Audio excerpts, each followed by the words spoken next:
His land is biggest and his land is best, from grassy plains to the mountain's crest. He's ahead of us all, meeting the test, following his legend into the west. Davy, Davy Crockett, king of the wild frontier. You are listening to WOOP-LP, Cleveland, Tennessee. WOOP FM is a broadcasting service of the Traditional Music Resource Center, and we play America's original music.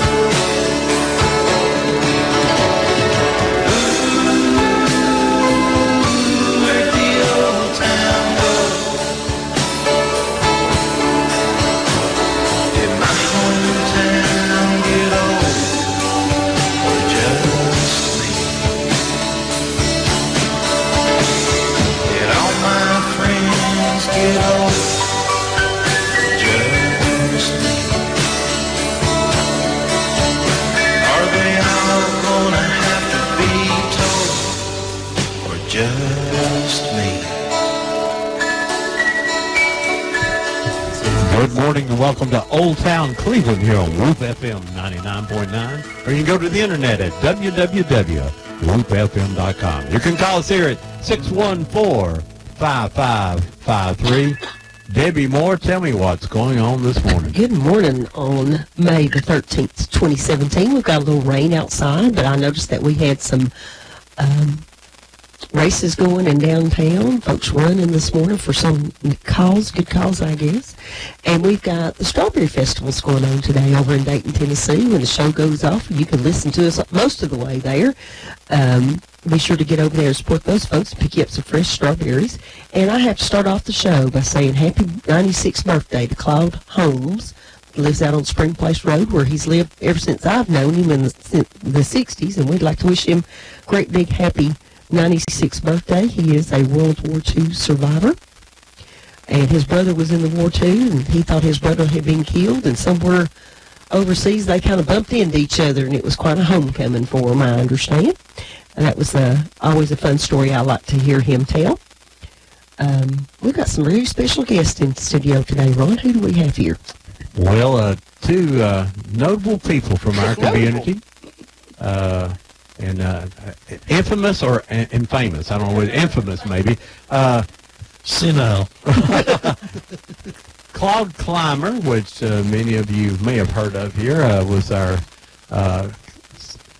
County court clerk. County court clerk. I knew I couldn't get that seat right, firstly right, for just 36 years, and then this other gentleman's name's Bob Abel, and you may have heard of his family too, the Abel Hardware, that I know it's where I bought my first bicycle. It was a Pee Wee Herman bicycle, matter of fact. One of those had fenders on it and a book rack and all that stuff, and on the back, and baskets and bells and lights and everything. And so that I was 6. Now you had to give me a break, guys. All right. Good morning, Claude. Good morning. How are you? I'm fine, thank you, and privileged to be here, and I appreciate your invitation, which is gracious. I enjoy your program so much every Saturday. Well, good. And last week, the program was right down my avenue about gardening. Well, you and Mr. Logan probably did a lot of gardening. Oh, he did. Yeah, he was really good, wasn't he? Yeah, he's a good fisherman, too. Yeah. Did he have good fish stories? Oh, he had some good ones, yes. And I began gardening all my life. Grew up in the farm and did everything that a farmer can do. Gardening, raising, everything we ate, we raised. Mm-hmm. And as a result, I learned a lot of things. I was just in the shadow of my mother. Everywhere she went, and I went. Yeah, that's right there. You didn't go to Walmart to get your groceries? Well, Walmart didn't exist back then. But anyway, I started telling you about my garden. I'm really I'm really going wild with my garden. I've got 4 tomato plants out this year, and I just had 3 last year, so I'm making progress. Well. And besides that, I've put out already 3 knockout roses. Oh, shoot! yeah. I'm upgrading quickly. Well, I put 9 tomato plants out last year, and now cut back to 6. Yeah, Because, you're going backwards. well, I had too many tomatoes last year. Well, that's what happened. I mean, they were really good. We had some Roma tomatoes, and we still have a bunch frozen that make great soups. Oh, yes. And then, of course, I had some peppers. My garden isn't as near as big as everybody else's either. 4 or 5 of 3 or 4 things, Right. every year. Well, all of my tomato plants are separated. I put my big boys over here and my early girls over here, and another brand way over here. And I did that to hide them from the birds. Wow. Because when they get ripe here, they come pecking on them. Bob, he knows the name of them tomatoes. Mine are just tomatoes. I don't know exactly what they are. That's all I ever had. I had, that's the only thing I could ever grow. Well, every year I try to plant something and grow something I've never grown before just to watch it grow. So this year I have celery growing. Uh-huh. Well, it said celery on the little packages. Yeah. And I haven't ate any celery yet, but it might be. But Mr. Logan, James Logan Sr., Oh, yes. he had huge gardens. Yes. I didn't need the garden when he's there. We fished all the time, and I was one of his guests when it comes to the garden. But he's first with real good tomatoes, big tomatoes. Now, you worked with him for Well, across the hall from him. for a few years. Yeah. I think he might have, I'm not sure how long he's, Yeah. so, yeah, he was there a long time. Was he there before you came, or? Yes. I just came in 62, and he was already there. And I'm not sure how long, but, we were good friends. We enjoyed fishing. We enjoyed our friends coming in. I've got a good picture of him standing under his tomato plants. Yeah. Now that tells you how much big his tomato plants. He's standing under them. Right. How did you meet this gentleman over here next to you, Claude? Well, I went off.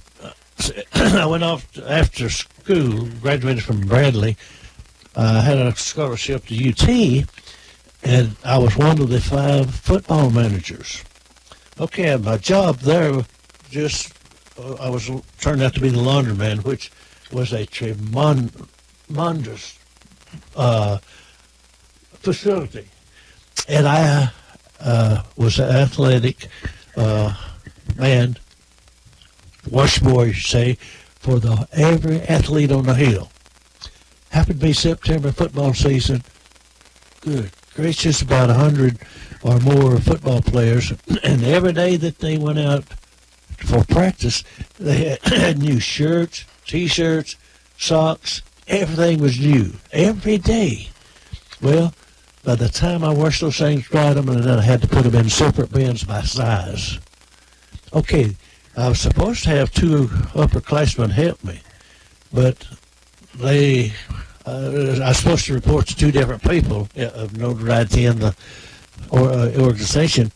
I reported, and they never did. The 2 guys never did help me, and so that plus curfew at 9 o'clock, lights goes out, and listen, I worked my life out trying to have a little bit of time to study 16 hours I was trying to carry. Well, then on top of that, by the time I took about, I don't know how many steps there was from the stadium up to the classroom. By the time I went up a step like, I can't go up steps like you and other people. I've got to go up a step at a time and pull a artificial up. And the time I got up there, I was just drawn up into, so I lasted to the latter part of the first quarter. And I go to my faculty advisor, which was Dr. Holliday, was a great fellow. He was a friend to Ted, what's his name up at the drugstore up at Ted John's. Mm-hmm. And so, but I went to him and said, hey, I'm not happy, and I explained. But anyway, I ended up taking tests, and I ended up choosing watch repair as my career. And the reason I did that, I knew it'd be a sitting down job too. I didn't like to walk so much. Then on top of that, I'd be my own boss and anything. Nobody could tell me what to do except, anyway, then I got elected to the clerk's office and stayed there for a duration of time that I really enjoyed. Made a lot of good friends. And I was thinking about it on the way down here. Bob and I came down. We're searching for more friends. We have not got enough friends yet, so we're still working on that aspect of life. Well, as we went around town this week telling about who's going to be here, you got a lot of friends out there. I'll promise you that. Oh, yeah. Don't believe everything you hear from. Well, Claude, I know one thing that most people that would hear, and of course, I'm the next generation up from you, and so I heard the story, but never a first-hand story, is that you were a football player down at Bradley Central High School, and I understand got clipped by a player from Chattanooga Central. I think you know his name. And Bill McKenzie. Yeah, and your leg was injured, and eventually you lost your leg. Right. Tell us that story there. Okay, I have never had a broken bone. And at the time, I'd never had an injury, really, up till this was the 7th game, and I was just a junior. And this, I believe, was the 7th game I played in. And we was playing Chattanooga Central, and they were rated over about 25 points. Good team. And I had played with the varsity as a junior varsity the year before that, Don Irwin and McLeod and George Brown and that group. And they beat Chattanooga Central down there on Chamberlain Field. Okay, next year they came up here, and during the process, I'm a long time getting to where I'm going to go about the injury. Yeah. But Coach Sullivan had changed the formation from a T formation to not a true single wing, but a single wing situation.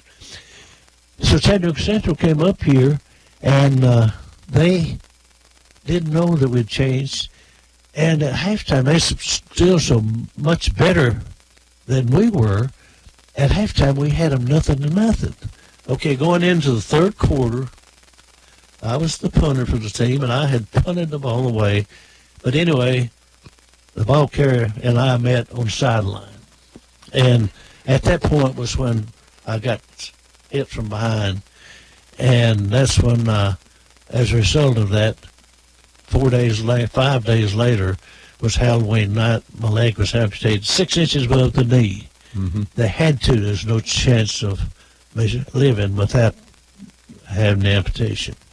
Set up gangrene or? Yeah, it would have very shortly after that, because we played on Thursday night due to a teachers meeting on Friday, and went immediately when I got injured. I hurt very badly, and so my brother and uncle took me and dressed me, and I had an X-ray at the coach's office that very evening, right then. Couldn't find anything, no broken bone. You can't find out. Just can't figure it out. So I stayed in the hospital from Thursday night to Sunday morning. From Sunday morning, from my knee down, no blood circulation. My leg was completely black. So no change something had to be done. Went to her leg, and that's when it happened. Then I operated on me that night. Found out what had happened. All the ligaments, arteries were just severed, and they were unable to repair such injuries as that. So then next night was Halloween spook night, October 31st, 49, they did amputate my leg.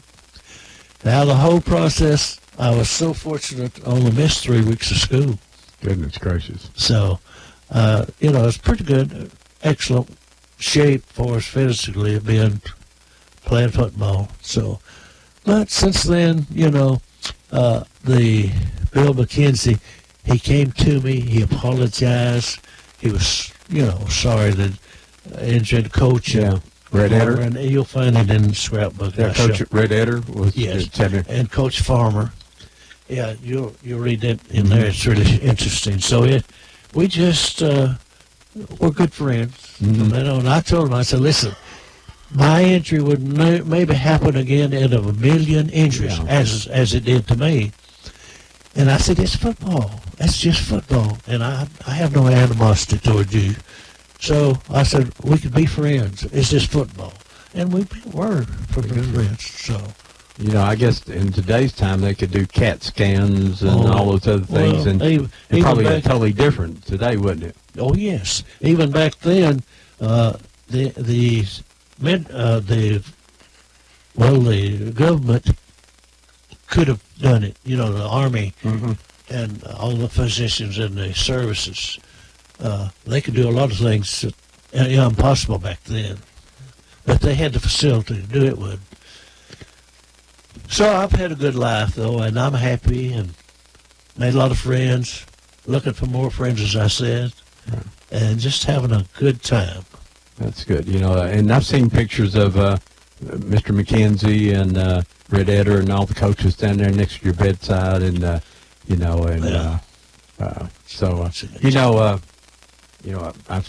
known you all my brief life.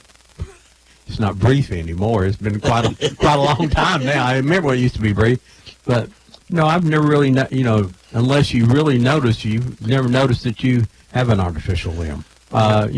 You walked in here, unless someone was really paying attention, they would not even notice that. Well, I was only 17, so I grew up with a prosthesis, and I learned immediately how to control it, And I just grew up with it, so I ride a bicycle even now. Well, I do a lot of things, and I do a lot of homework, wheelbarrow work. It's just normally, I'm just real active. Has that changed over the years? Have they give you improvements? Oh, yeah. I'm probably on about my 6th or 7th artificial limb over the duration of time, because they do wear just like everything else. Yeah. And I'm rather rough on them because I just go like anybody else. Just like, and I can walk as good as anybody when I try. I don't always try. Well, now tell me how you met this Mr. Abel guy I down never here. did get to that. Yeah, tell me how you. Well, I asked you the question. I told you it's going to be a long time to get. Well, it's all right.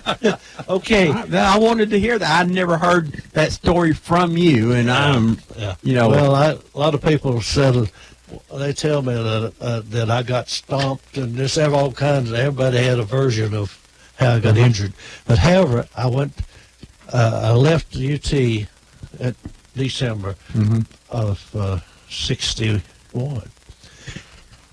and the coach, was coach at that time. Anyway, I left that, I took a bunch of tests through Dr. Holliday's efforts. My mechanical ability showed up, and I ended in watchmaker school, choosing the job, career. Came out of that in 1953. I came to Cleveland and set up a shop in Abel's. They had a jewelry department there. And so I set up a watch shop. So Bob, he'd been off to school in Florida, graduated, I believe, in 54. Here he came. That's when life began. I knew Bob before then because he graduated with my wife, class of 50. Well, perhaps maybe about the same age. You have to put that in there. My little wife, I was 6 months older than she, but she passed the primer in the first grade the first year. My school, Chilcutt, you stayed the primer the whole year, so I got behind a year. Yeah. That's why I should have graduated then. But anyway, that's when I met Bob. He came in and, immediately just blended like that, and I had the best time. I had just got married in November and then come around in, I think it's October of 53 that I became employee, I said, at Abel's. So anyway, Bob and I never did drink coffee or anything, so we had a ball. I don't necessarily say we slipped off, but we went around to the spot a lot. We sneaked out the back door and went down the back alley. See, now sneaking off means something different these days, doesn't it? Oh, yeah. Yeah, a lot different. Sneaking off and going to the spot. So. Yeah. So we just walked out, and I never had drank coffee. I didn't like coffee. We went around the spot quite often, and I began trying to drink coffee. Learned I put sugar in it. I couldn't stand that. I put cream in it. I couldn't stand that.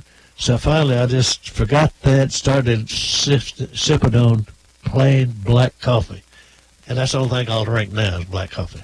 See, So that was the beginning of of Bob and I. So we were great friends even to this time. So he led you astray. Oh yeah, It was my fault.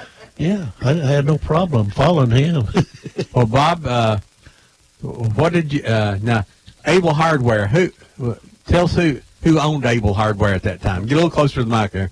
My grandfather, F.H. Abel, whom I never knew, he was deceased before I was born, but he was in business in Dayton and had the saddle and harness shop over there. And then I understand the Dayton Coal and Iron Company went out of business, Mm-hmm. and that was kind of the main economy over there. This would have been in the early, I guess, 1920s. But he decided that Cleveland looked more prosperous than Dayton did. So he bought a hardware store over here, which originally was on the in front of the courthouse. It was close to where Cooper's bookstore and Okay. the Bohemia Theater and all Yeah. those were. And in 1922, my dad, his son, Raleigh, and his brother, Paul, joined him in the hardware business. And they bought another hardware, that I believe that was Bennett Hardware, that was located on the west side of the courthouse square. So that's where they moved, and that's where we stayed then for the rest of the time. And over the years, it evolved really from just hardware to more of a general store, because we ended up with sporting goods, and like we had a jewelry department and appliances and a little bit of everything. So it was kind of like the old country store, but that's where Claude and I got together, and Yeah. like you said, we used to sneak out to the spot to get coffee and watch the show of Mr. Lyman Pendergrass and Mr. Perkle. Chester Purple, and it was amazing how they could, in that confined space, they could throw hamburgers and man the cash register. And Hamburgers went airmail Oh yes, I all the remember. way from Paul to Chester. I've told this many times that when we would come into town, we'd go to the spot, and my dad'd take me in there, and I'd always order a milkshake. yeah, I wanted to order a milkshake there because they mixed it up in that metal cup, and then they poured it in the glass, and then they set that metal cup down next to your glass, and you got to pour the rest of your shake in there, and you felt like you was getting extra shake. But I always thought that was the greatest thing in the world. And of course, if you wanted another hamburger, they done had it figured out and done had it laying there in front of you. What a great memories on that. And it was probably cheaper back then. oh yeah, What was it about? I think Boog Sherlin told me it was like when he used to go there, it was a quarter. He said a hamburger and a Coke was 25 cents. Luke Hickson was manager, the first person I knew down there Uh-huh. in Manchester. I don't remember the prices, but I know I could afford them at least. But Boog said that because he knew it was a quarter, because he'd mow a yard for a quarter Uh-huh. when he was a boy, and that's why then if there was 5 of them, they'd all go find them 5 yards so they could Right. come out and mow, and they'd all have $1.25. And but yeah, that's great memories. And Of course, I imagine you probably went down to the Grand Lunch every once in a while, didn't you? Mr. Osmond's down there? Yeah. You remember- Downtown's really changed from what it was back Oh, then. yes. Definitely. Well, tell us about changing there. I mean, you Claude, you got elected in 62, right? Yeah, I'm not ready for that yet. Oh, okay. Well, all right. Well, you did. I want to go back to Abel's. Go back to Abel's, please. We'll pick that up on the last segment. All right.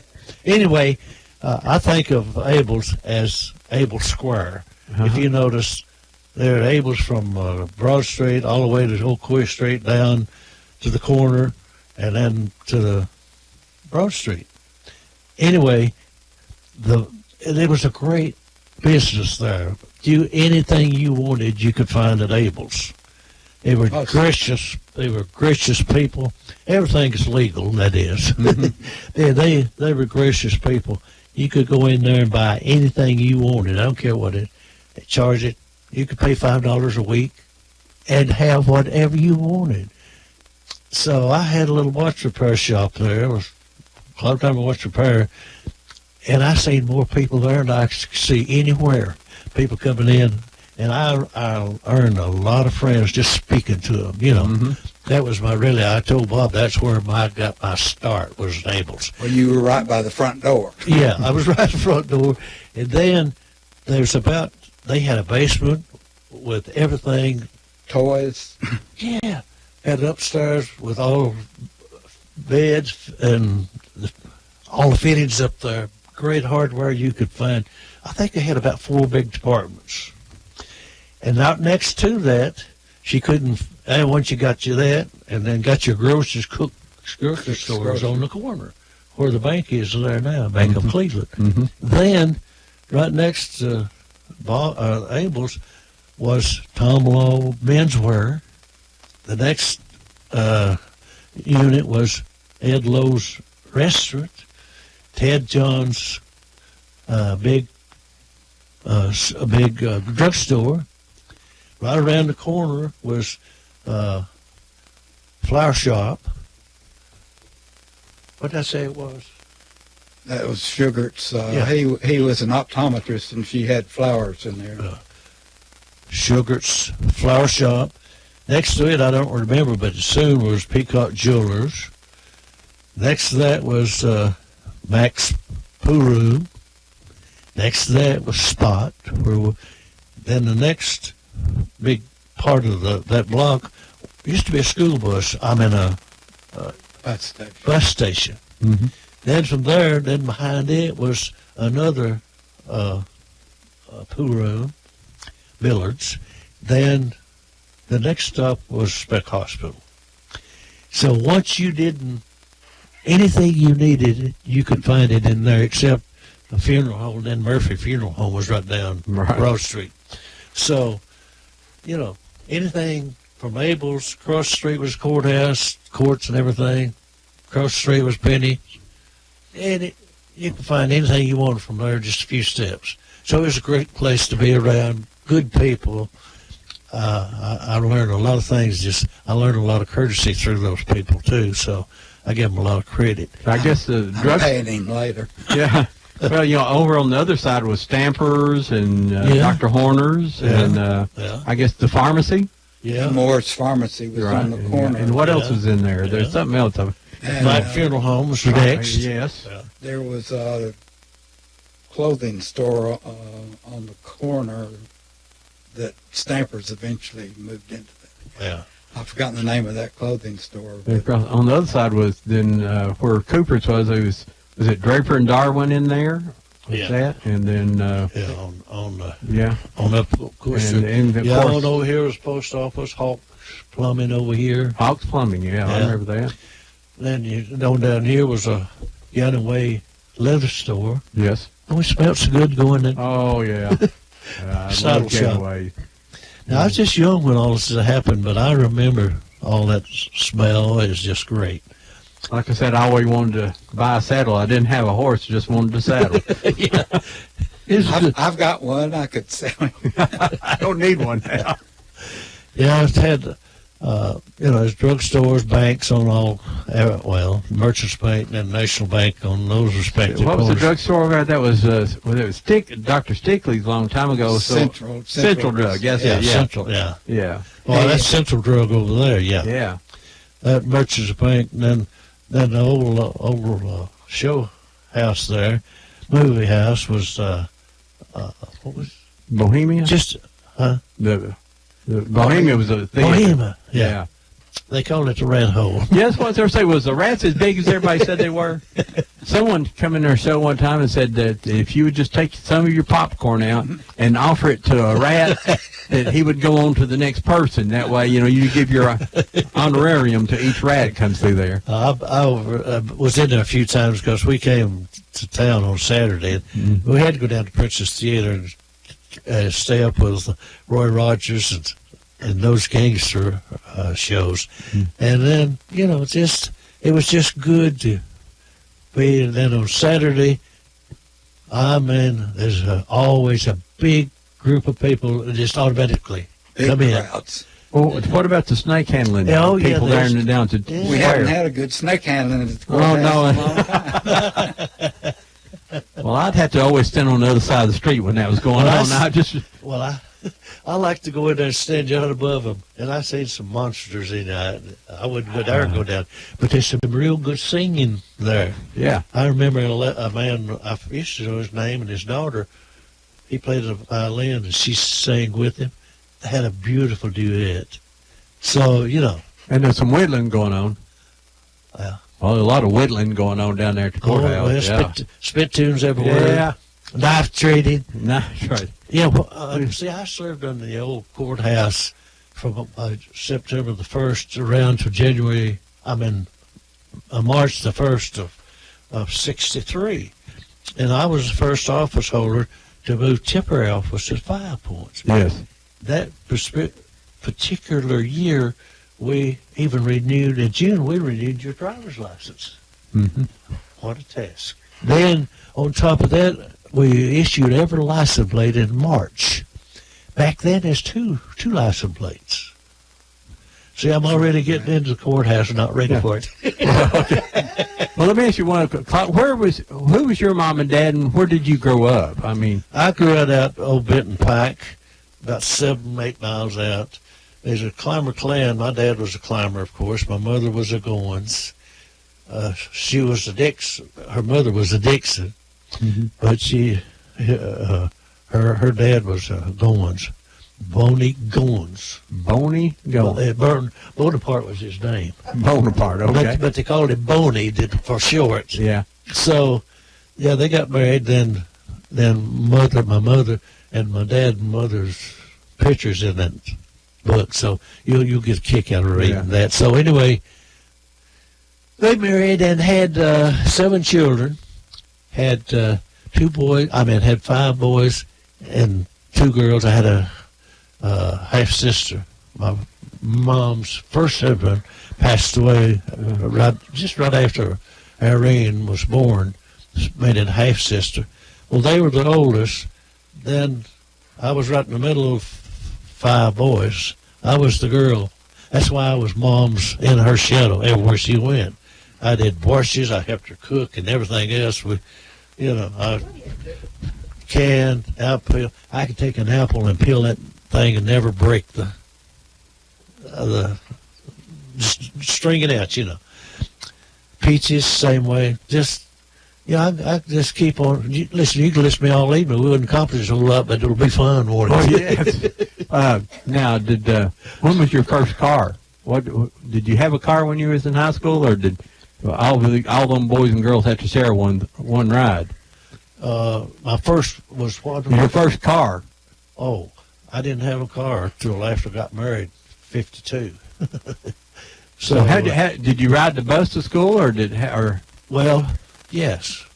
I had to walk 3/4 of a mile on Climer Road over to Benton Pike, catch a Fred Longworth bus. He came in, and then if I missed that, I caught the Hancock bus right out the street there, out highway.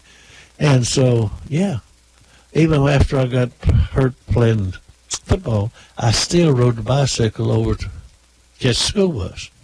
And so, and in fact, when I was playing junior football, Lake, brother's just 2 years younger than I, he was janitor down at school, and so he made money and bought him a brand new bicycle, had a light on it. Oh, he and I would get together. I'd come down, Bradley, and play the game football as a, junior varsity. Mm-hmm. Play the ball game, jump on our bikes, run it back home, 7 miles out there. So, we grew up as country boys, and I never seen the football games till I entered Bradley.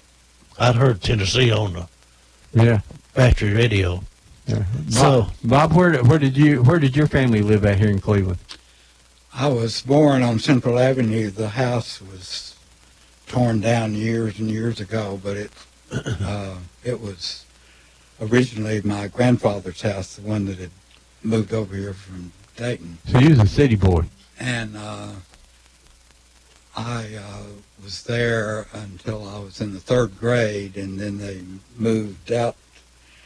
At the time, Chambliss, I think, the address was just Route 3, and then they eventually changed it to Henderson Avenue, and then finally they changed it to Chambliss, but our house was where the hospital is now.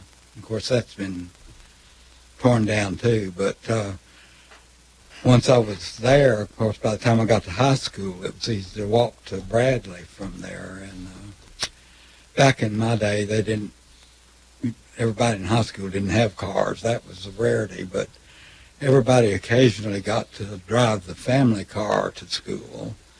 So I remember one time I asked them if I could take the car to school just because everybody else got to do that occasionally, and I did. And when school was out that day, I just walked home. Left the car. Left the car over there. Hey, folks, you're listening to Old Town Cleveland here on Whoop FM 99.9, or you can go to the internet at www.whoopfm.com. If you do that, you can see us in here, and you can call us at 614-5553. We're going to open up the phones now. We got Claude Climer and Bob Abel in here. And I'm just loving the stories, guys. I mean, I can sit here and just listen to you guys all morning. And as I said, we got a call coming in here. Good morning. You're live on Old Town Cleveland. Good morning, Ron and Deb. How's it going this morning? Hey, Bullet. How you doing? I just want to say hello to your guest this morning, and especially to, I consider a friend of mine, Claude Climer. I'm not going to say what he did. I'll just say I miss him being at the courthouse. And he was a good guy. I always wanted him to wait on me there, but very seldom did he. He had people working for him, but he always had a smile on his face every time I went there. And I'm just enjoying listening to him this morning on the radio, and I just miss him being there.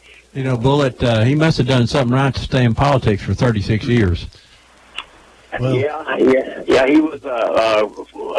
Your other guest is a good guy too, but I just knew Claude, and I consider him a friend of mine, and I just miss him being at our courthouse.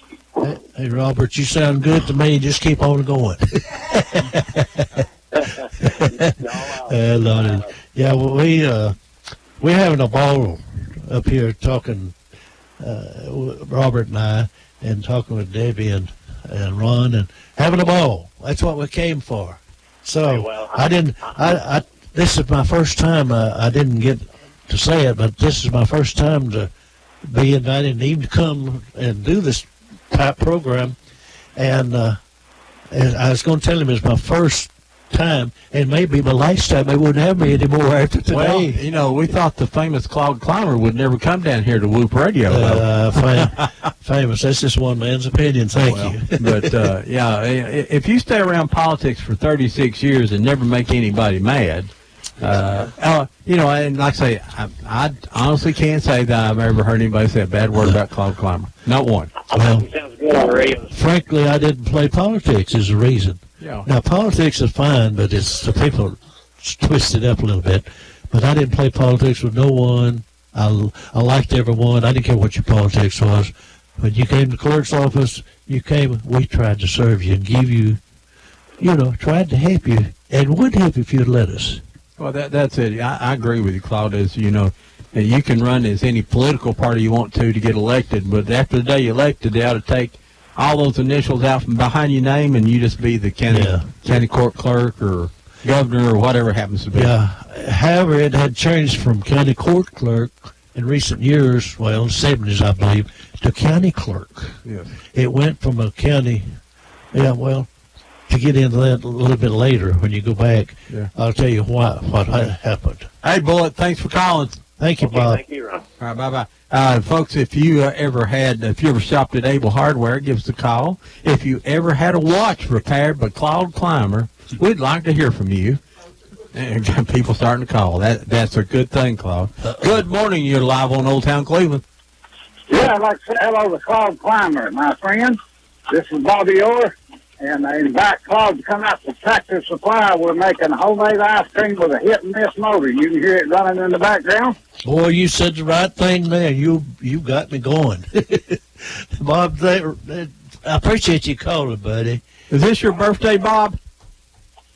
No, my birthday's the 26th. I'll have my birthday party the 20th at my fruit stand, but I'm up here at Tractor Supply making and selling homemade ice cream with a hit-and-miss motor. Is it strawberry? Strawberry, chocolate, and vanilla. Oh, and I tell you now, his strawberry ice cream is to kill for. Let me tell you, it's good. And that's December. Tractor Supply. Tractor Supply off of Key Street. Yeah. We saw you up there this morning. Yeah. Getting out of the car. I love it. All right, Bobby Orr. Good. Bobby, thank you, buddy, for calling. Bobby come in and done when we did our dirt track documentary. Of course, we had to have Bob come in and does his famous announcing from the Cleveland Speedway. Yeah. And he come here and Bob can tell some stories. Some of them we can't tell on the air, but you know. But yeah, if you've shopped at Abel Hardware or if you've know Claude or you want to call him, we always appreciate people calling in and saying good things about him. And like I say, it's the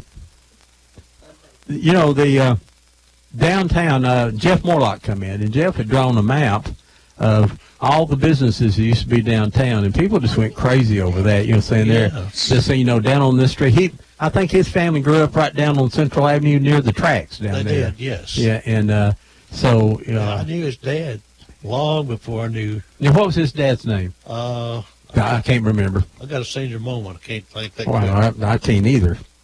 Deb and I I played. don't know what they called him, but his name was Jefferson Davis Morlock, too, I believe. Okay. Yeah, that's right. That's right. Hey, I got one right. Check your mic over here, Deb, see if it's working yet.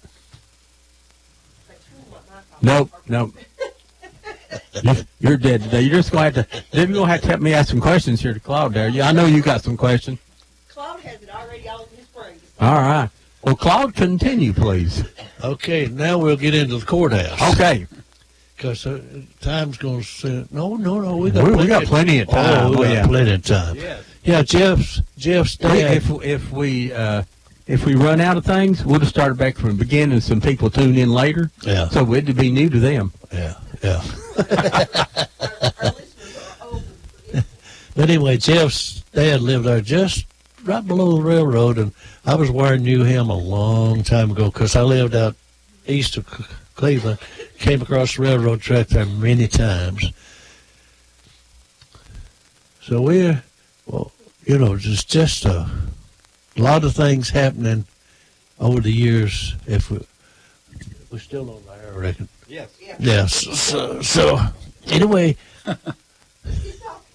well, I can't think of something to talk about, but I'll go ahead and get kind of into the courthouse. Now, for you, the people, let me ask about a guy down there, C.J. Wilson. Did you know Mr. Wilson? Yes, he had a clothing store right across. Yeah. He never did modernize that, did he? No. It was still C.J. Wilson's from, I don't know, how long was that store there? Do you know? I have no idea. Ages. Ages. Right next to it was Cake Brothers store, clothing store. And so, it's just amazing that the stores that we can think of as we go along and talking and and thinking about the good people that we met in those stores, you know. Now, when you were elected, Claude, the old courthouse was still standing? Oh, yes, yes. Mm-hmm. Yes, the clerk's office was on the east corner. Mm-hmm. Judge Fulbright's office was next door. Mm-hmm. And that office was right under the big steps going upstairs. Mm-hmm. And it was awful. And when people, of course, we had probate coming in there, you know, attorneys and estates, and then people come in just like they do now, come in, nobody there all at once, and all at once there'll be several people. But you get in there, the area was so small, get them in there, you couldn't get them out. You couldn't get 'em out. There's just no room.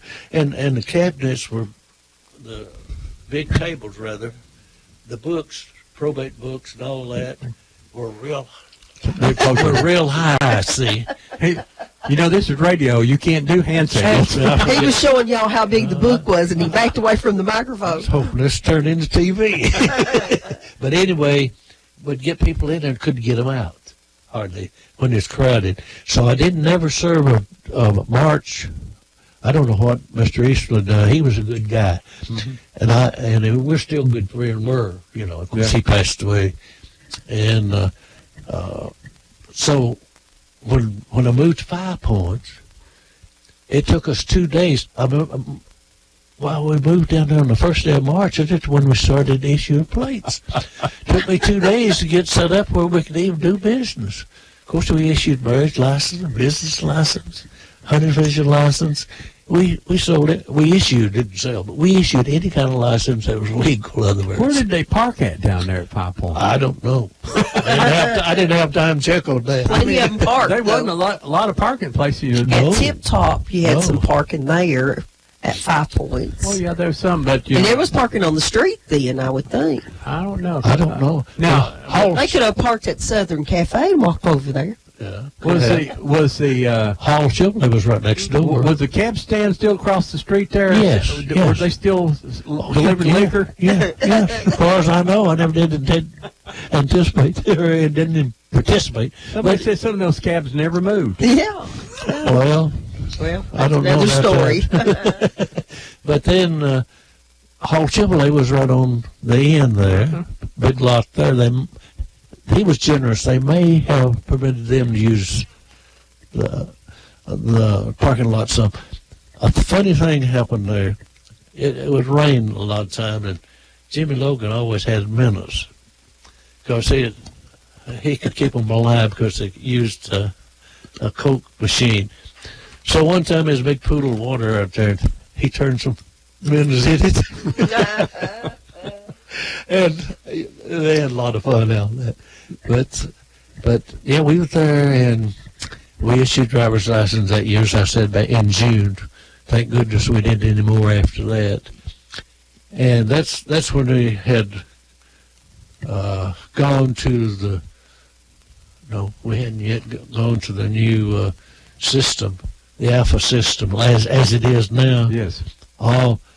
They broke the alphabet into 12 months, and they tried to equalize the number of plates issued in them every month. Yes. Okay. Boy, that made it so much easier for us to keep up with. And back then, it was terrible. We had license receipts. We had to print them things, and it had a book, and it had to make the original in 3 copies. Well, my poor little clerks, and I did a lot of it. The time you printed all the information on there, it's just like the information you get now. It has to have all the information on it. At the end of the day, and was issuing all in month March. Listen, at the end of the day, we were all dead. Mm-hmm. By the end of the month, we just almost dead. Okay, so your computer system didn't work very good? Oh, no, it was out of date before it even got started. But I was the first, I think, office to get the computer. And it was minimal. It was just, it got us kind of by, but it had problems all the time. And the guy had to come from Nashville to keep it going. So finally I had the opportunity. He sold to a larger one, and finally, boy, I mean, we got the thing going. You thought you was big time, didn't we? Oh, yeah. Well, we started issuing titles before I left, a year before I left. We'd got that far along, and now you could go up there and get a daggone title replaced right there, stand right there. Yes, isn't it great? Claude, who were some of the folks that worked in that office for a long time with you? Well, there's still a whole bunch of them up there. Really? Betty Alley grew up with my wife and her daughter Donna right now. Mm-hmm. Is there, and then Oh, no. then Billy Lawson, Peanut's wife, she passed away a few years ago. Uh-huh. She was with me. From her and one other lady I started out with in the old courthouse.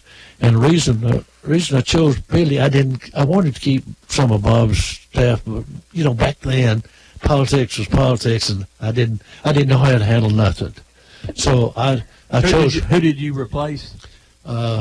Marge Bryant. I kept her for the first. No, I'm talking about when you were elected. Who was the Clerk. in your position before you? Bob Easter was who.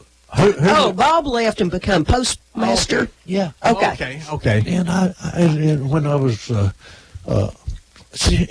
I was watchmaker at Abel's, I announced for his office, or at least the county clerk's office, and Bob brought his watch over to be repaired, and we sat there talking, and I hope I don't get too personal, but we was talking, and he was real courteous to let me know that he's going to beat me, Uh-huh. And I looked him right straight in the face, and I said, "Now, Bob, you better watch out. I just might be lucky enough to beat you." I was just a little old 30-year-old, didn't know nothing about politics. So anyway, I said, "Bob, I'll make a pact with you. If I am lucky enough to beat you, then you're going to go be the postmaster where there's benefits. There's no benefits in the clerk's office, county offices at that time." So we shook hands on it. And I said, because if I can beat you, I want us to be friends. I want us to go across the street, coffee, eat, go somewhere. I want us to be friends. He shook hands, as I said, and so I did beat him and took over. And so he couldn't get his watch then. 3 weeks later, he came and said, "Claude, I would invite you to the clerk's office early, but I couldn't speak." And, I kind of felt bad that I beat a good man. Mm-hmm. But I thought, well, men are men. Yes. But we're still friends. So, anyway, he did go to the postmaster. Retired for. Yes. See, Stayed to 81. He had a fantastic business down on Edmond Street down there. Built cabinets and I don't know what all, floored goods. But he was a good man, and we got along. I kept Marge Bryant, his chief deputy, and Marty, Miss Sims, Bob's Simmons' wife, worked. And, I wanted to keep them all, but I just didn't know what to do. So I kept Margie for 30 days, and she got us in a routine that we knew what to do with probate and all kinds of stuff. So got started. I had 2 employees till we moved to 5 Points, and then I had to put on a third employee. Heck, was just so busy. We couldn't handle paperwork. It was killing us. And so I began to hire people.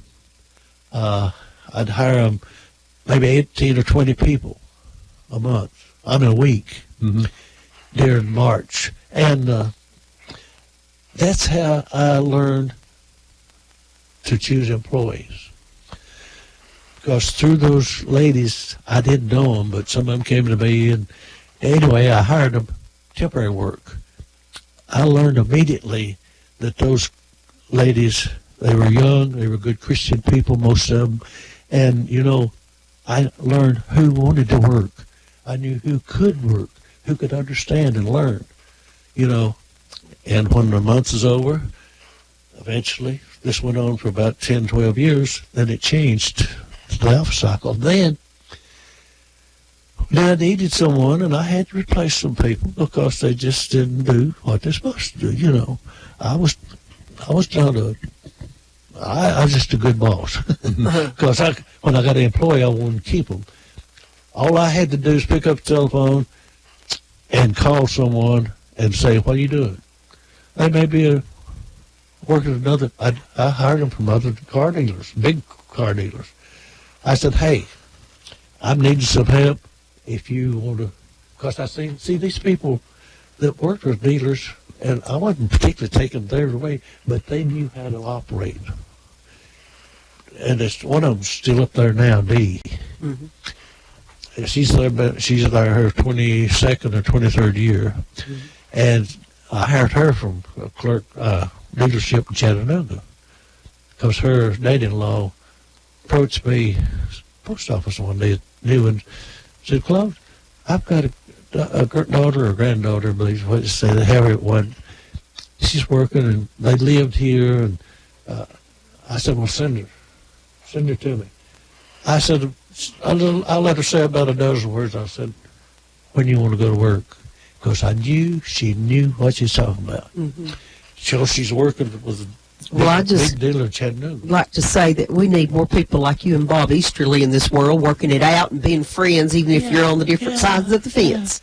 I tell you, politics don't mean a thing to me because I don't look at politics. I try to help an individual. But anyway, that's how I ended up with a good staff. I had as good a staff as you, I think you could ever have, because they knew that I was there to help the people, and I knew who I could hire. Right now, Penny, I forget her last name. She's been there I don't know how many years. And Jency, I forget the last name now. Yeah. And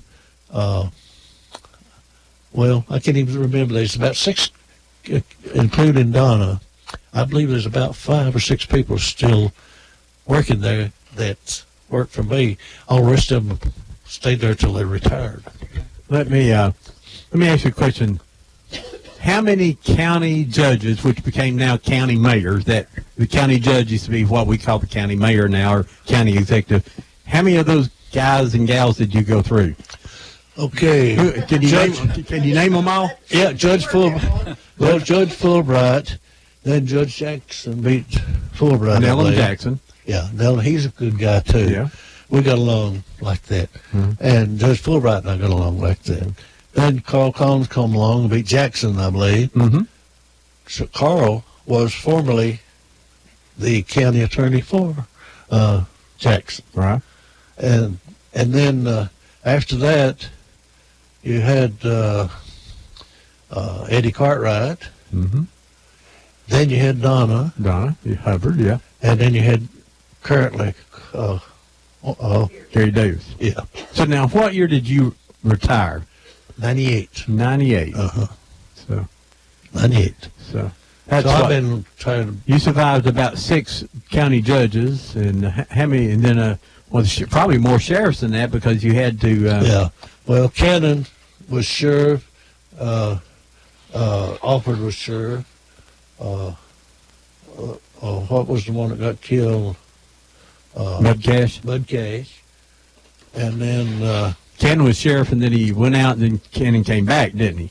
Yeah. Yeah, he was in there too. Then Mudcash. Yeah. Then when let's see. Davis. No. Wendell Davis. Yeah, he became sheriff. He after Cannon or after Sam, I believe. Yeah. I was. No.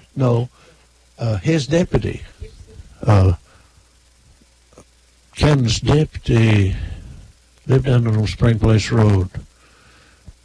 I thought Not Jarvis Gibson. Yeah, Jarvis. Jarvis. Okay. He became sheriff. Uh-huh. Then his deputy was Wendell, I believe, Wendell Davis. Mm-hmm. See, all of these were court officers. Right. And most of them stepped up to be sheriff because they was familiar with all of the procedures. And then you had Gilly. All right, Bill Gibson. Yeah, Bud. And Bill Gibson, and then Lamar Lawson. Yeah, yeah. And then Dewey filled in for a while, then Robert, and then Dan. Yeah. And I guess Dan was the longest-serving sheriff ever, because I think Lamar was the first sheriff ever elected to a 4-year term. There used to be, remember, two-year terms. Yeah, yeah. And which was a lot of running, but he was the first one 4 years, and then it was unlimited. And I think he stayed around 12 years, and Robert stayed. I believe so. Quite a while, and then Dan stayed about 18, 19 years, I believe. He was probably the longest-serving sheriff ever, Bradley County. Probably. Yeah. Then, let's see. Anyway, go ahead. Okay. So, you've seen a lot of the history of Bradley County firsthand. Yeah. I mean, some people can talk about it. I can read about it. But you were standing there every day watching it happen. Right. I mean, you've probably seen the bad guys coming in the door, the sheriff's department lady. I remember you used to walk them up from the jail and walk them in up there. Oh, yes. And, well, since then, they drove into the basement with their prisoners and went right through the back way up to the... now they've got, of course, they've got an elevator in front. When I first went in 62, back then it was Quarterly County Court. Right. They met 4 times a year. They could have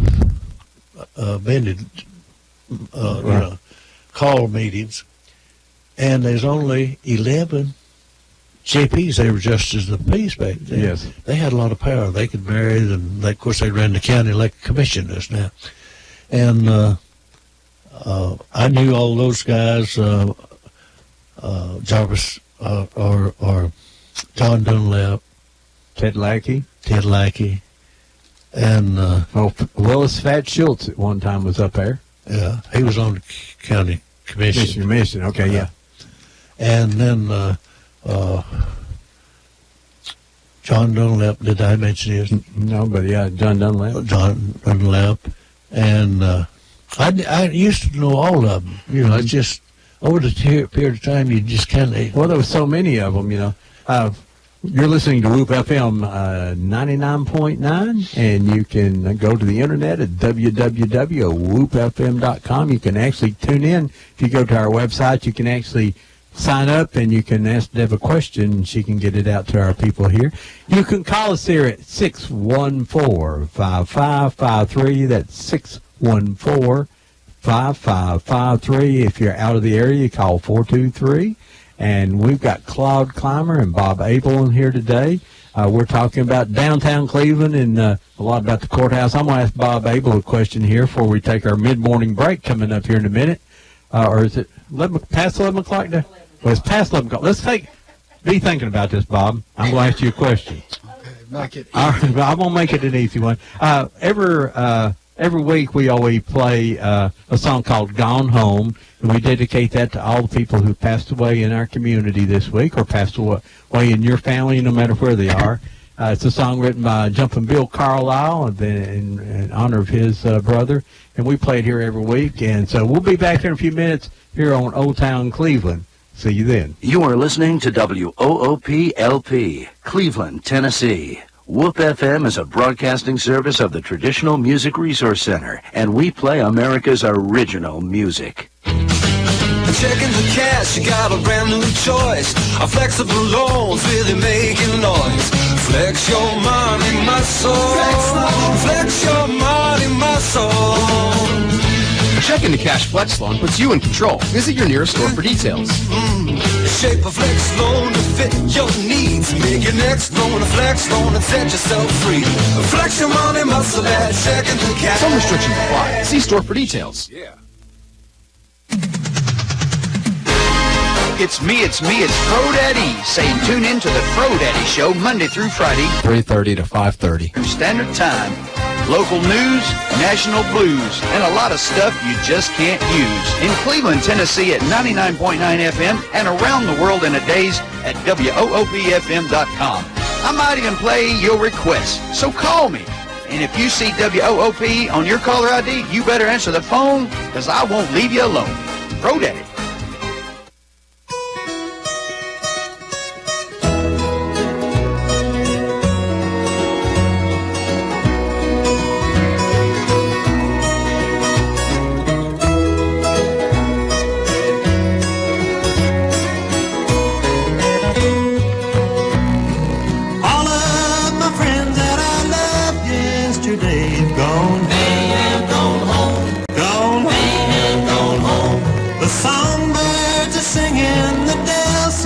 to say, gone home, gone home, gone home, gone home. They've joined the heavenly fold. They're walking the streets of pure gold. They left one by one as the work here was done. Gone home, gone home, gone home, gone home.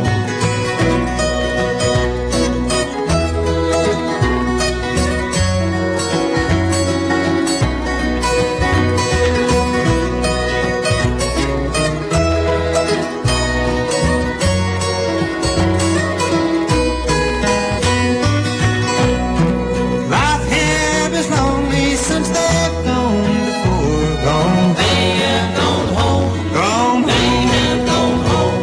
The old weeping willow that stands by the door sadly says, they have gone home. Gone home. They have gone home. They've joined the heavenly fold.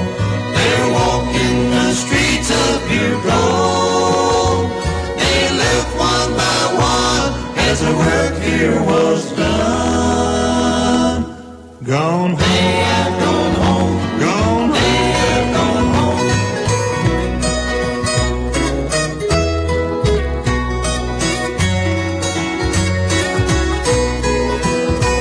They've joined the heavenly fold.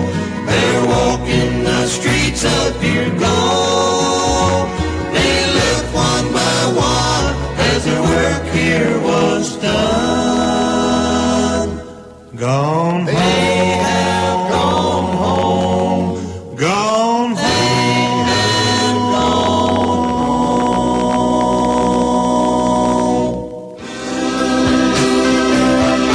Where the old town goes. They moved it all north of here in a shopping mall.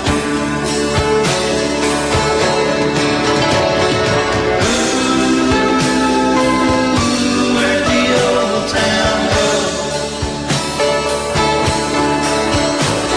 Did my hometown get old or just me? Did all my friends get old or just me? Are they all gonna have to be told or just me?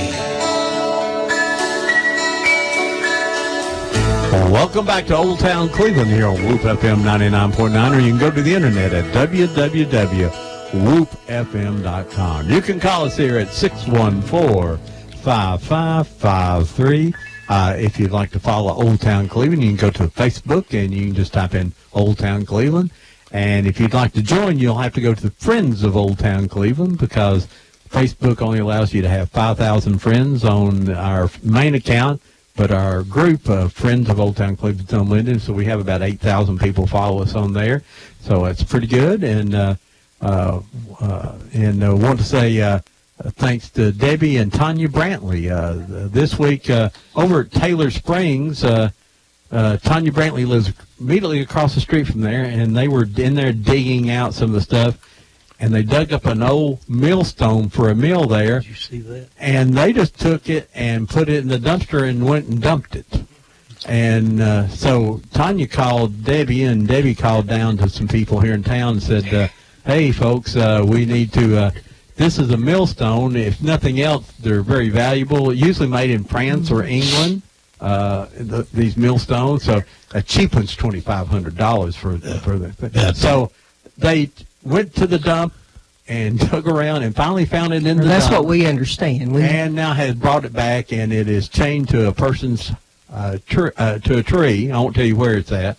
But they chained it to a tree so that when they finished building the little park around the spring where Ganaway's was, we'll have a little park there with a spring coming up, bubbling up, and they're going to use part of that mill wheel now as some part of the decoration or part of that. So it's a good thing Tanya and I can't always mind our own business. But she called me, she sent me a picture, and I thought, oh, look at that millstone. Then she told me the story, and I went, uh-oh, okay, I'll call somebody. We were very lucky that didn't get lost, and that happened. And I want to say, thanks to the city folks. Yeah, they responded when they responded nicely. They could have just said, "No, we're not going to go find it. You go find it." And there would have been no way we'd known where to look or anything. And I always like to say thanks to Hooper and Sons Excavations. Mm-hmm. Mr. Hooper called me a few weeks ago when they started building the new Discount Tire Center up there. There's a sign that marks Chief Jack Walker's home, which is where that new center is. And at one time, there's a big stone there. Do you guys remember that big stone, don't you? The big boulder. Do you have any idea what happened to it? It got buried in the. It just kind of buried in the road project. Anyway, but we got I was thinking that one over. We got a metal sign there now, and we was worried about it getting destroyed. Well, Mr. Hooper made absolutely sure nothing happened to that sign. He got it fenced off, and so hopefully when the Discount Tire gets done, we may ask them to move that sign a little bit. It's by the dumpster there at Five Guys Burger and Fry building there, and it's not their fault. I'm not blaming them at all. That's the way it had happened. We'd like to get that sign moved out towards that parking lot so people could pull in there. And I'm sure Discount Tire wouldn't mind being part of history here in Cleveland. Right. So we're going to try to get it. But Mr. Hooper, I'd like to say thank you to you and your staff there for helping us save our history in our community. It goes away pretty darn quick. Well, tell these gentlemen what you learned to do this week that you didn't know you could do. Well, I went to Gatlinburg at a wildlife conference up there, and it's Wildlife Week up in Gatlinburg. It's absolutely free. The whole thing is absolutely free. You go to the Big LeConte Center, which is one of the nicest conference centers I've ever been in my life, and I been all over the country. And it's just free. There are things about black bears and bobcats and gardening, and there were stories about the whitecaps and the bluebills that killed each other up in the mountains up there, and moonshiners and stuff like that. But I went to a dowsing class. And I have learned how to find a grave, and I can walk over. What dowsing is? Dowsing is when you take metal rods. I've done it. And you can walk over, and when you walk over a body, it's in the ground, they will cross. Yeah. Well, you go, that's pretty darn interesting. I didn't believe that would work. So we actually had a person laying on the floor, so we knew where they were. But I walked over there, and they crossed, and I said, so I backed up and says, maybe I was thinking that. Maybe I made it happen. So I did it again. It did again. Then they says, you can tell what sex of the person is in the ground. I says, okay, now this is getting a little far-fetched here. Yeah. But, they, that if it's a Christian burial, they're buried east to west. So, basically know where the head is. You would mark where their feet is and where their head is. And you do that by walking over the body a long way. And when it crosses, you're on the body. When you get off the body, it opens up. And then you would mark the center point in there and take one rod and walk over to the middle. And if it points towards her head, it's a female. If it points towards her feet, there's a male. Guess what? It works. Yeah. Well, I had the female laying there, walked over, and it turned towards her head. And I'm sitting there looking at it going, that thing just turned in my hand. Yeah. And then the man laid down there and walked up there and boop, turned towards his feet. So, and now they had people in there could witch a whale. Yeah. What they call them, water witches. Yeah. Yeah. And only 4 out of 100 people can do it. I'm not one of those people, but it was amazing to watch those guys walk in there and get over water, and that thing starts shaking violently, and them trying to hold it up. I'm going, this is just... And you know what they tell me why it does that? They have no earthly idea. I don't think so either. Yeah. Well, the Indians used to do that. Yes. Well, they said he'll take it.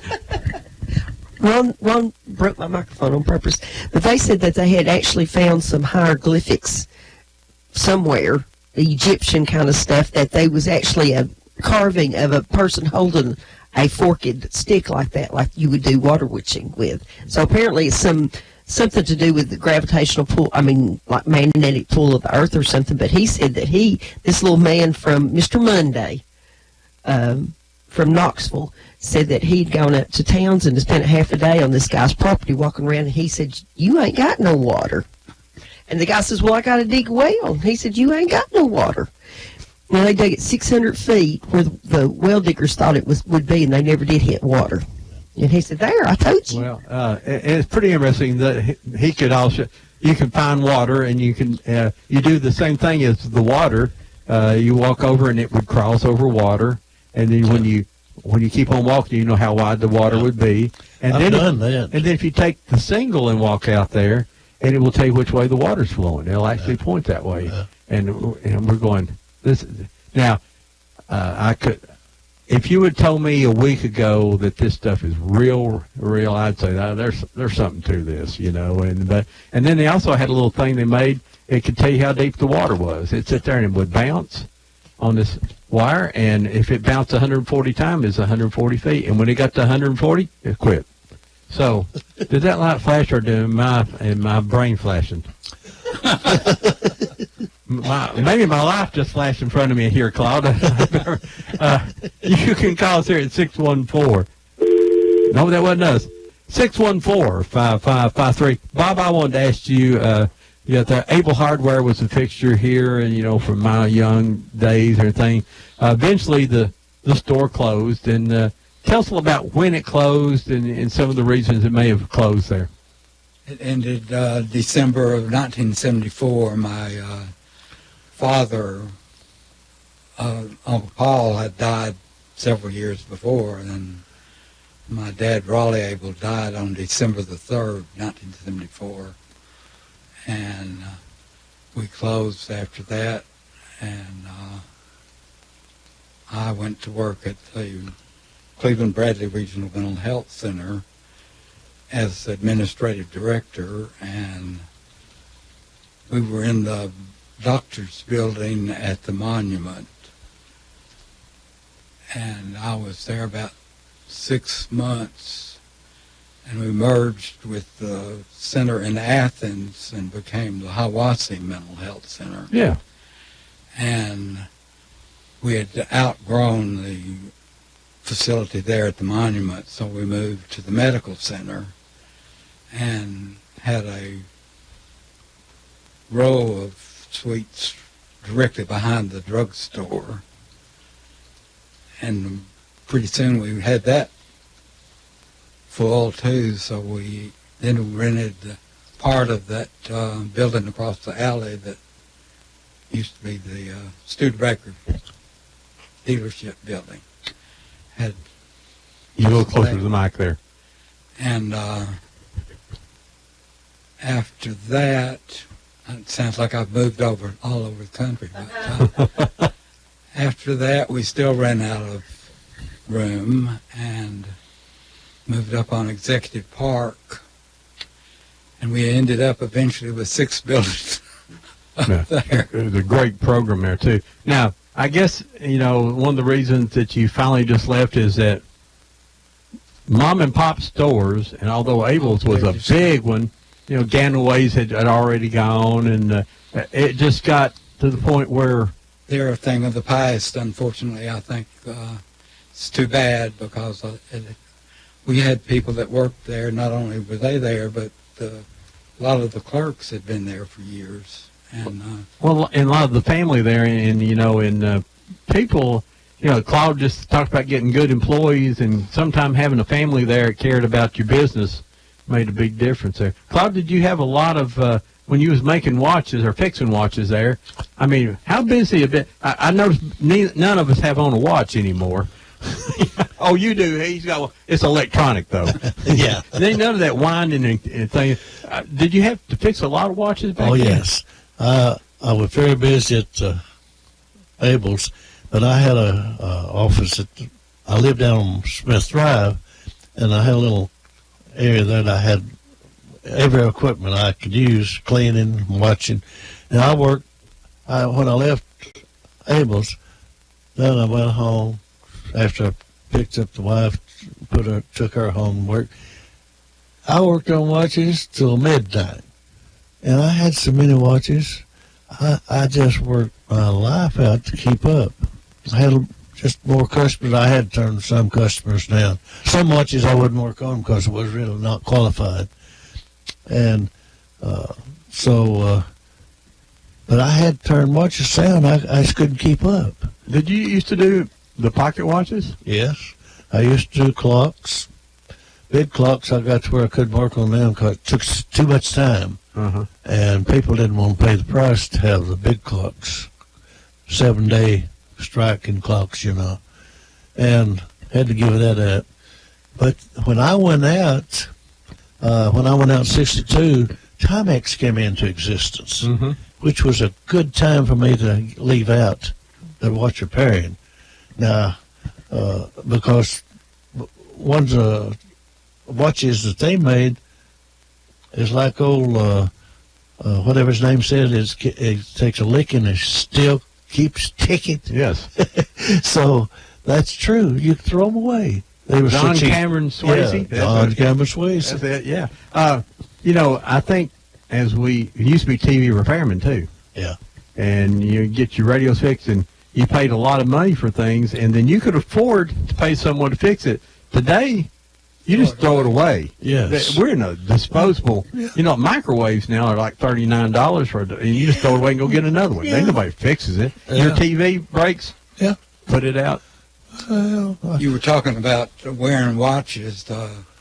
That's another important function of the courthouse clock, the old courthouse tower and clock. Because I imagine back when it was built, a lot of people didn't wear watches. They'd look up, see what time it was. Too bad we didn't say that clock. There are parts of it around. Yeah. There's some people have the hands and some of the numbers off the face of it. But part of the gong section, you know, is still Bank of Cleveland bought it and displayed it over on the courthouse square. Yeah, that thing, when it went off on the hour, a quarter hour all the way around, pigeons flew every direction. And took a lot of pictures of that when they were tearing it down. And so it was really something. They had a time tearing that thing down. It didn't tear down easy, did it? No. No, it was hard. I watched lots of cables get broken while they were trying to. They said, I think Mr. Stamper said that it used a big wrecking ball and hit it, and it didn't move. No. You know, and I guess they were rebuilding it for the fact is that it was from electricity standpoints and restrooms, it wasn't as good as what it was. But you ask anybody today, you show a picture of our courthouse today and our courthouse from back then, what does everybody want to see? Oh, they complain about that. Oh, right. I said, it wouldn't have been nice if they'd torn down the old courthouse and built it back with a modern inside and made it look like the outside again. Right. That would have been I'd like to see them keep it as a historical. Yeah. It was a beautiful courthouse. You go to a lot of places around the South. We were down in Georgia. I can't remember what county it is now. Their old courthouse is beautiful, and it's the museum for the community. Yeah. And then they have a new fancier one down the road. What? Calhoun, Georgia is one of them. Yes. And one down Chatsworth is awful pretty. Yes. Down 411. Yes. Yeah, ours looked a lot like Independence Hall in Pennsylvania. Well, and then there was another match to it in Paris, Tennessee. It's still standing today. As a matter of fact, the same architectural design and everything, and it had to be from a similar era or person, you know. Right. And like I say, everybody, you know, I can post a picture on Facebook of the old courthouse, and there'll be 20 or 30 people says, "Boy, I wish we hadn't." And I would call our new courthouse. It's a and they put that new brick out front, and they called it lipstick on the pig. Well, they should have. It would have been wise to put the elevator in instead of that ramp. Yeah. But they finally put an elevator in. Well, you know, the expensive laws changed and all that, and now, of course, we do own the old post office and that building was built 1910, I believe, or something like that. I think I've got some pictures of that being built, which is pretty interesting. And they were digging the foundation by hand. There was none of those big old tractors or anything like that. And I tell you, just being downtown and those memories, that I would love to have been there more than what it was. Like I say, I was a suburban kid. I didn't live in the country, and I didn't live in the city. I lived out at the corner of Spring Place and Dirt Key, and I could walk to school. Yeah.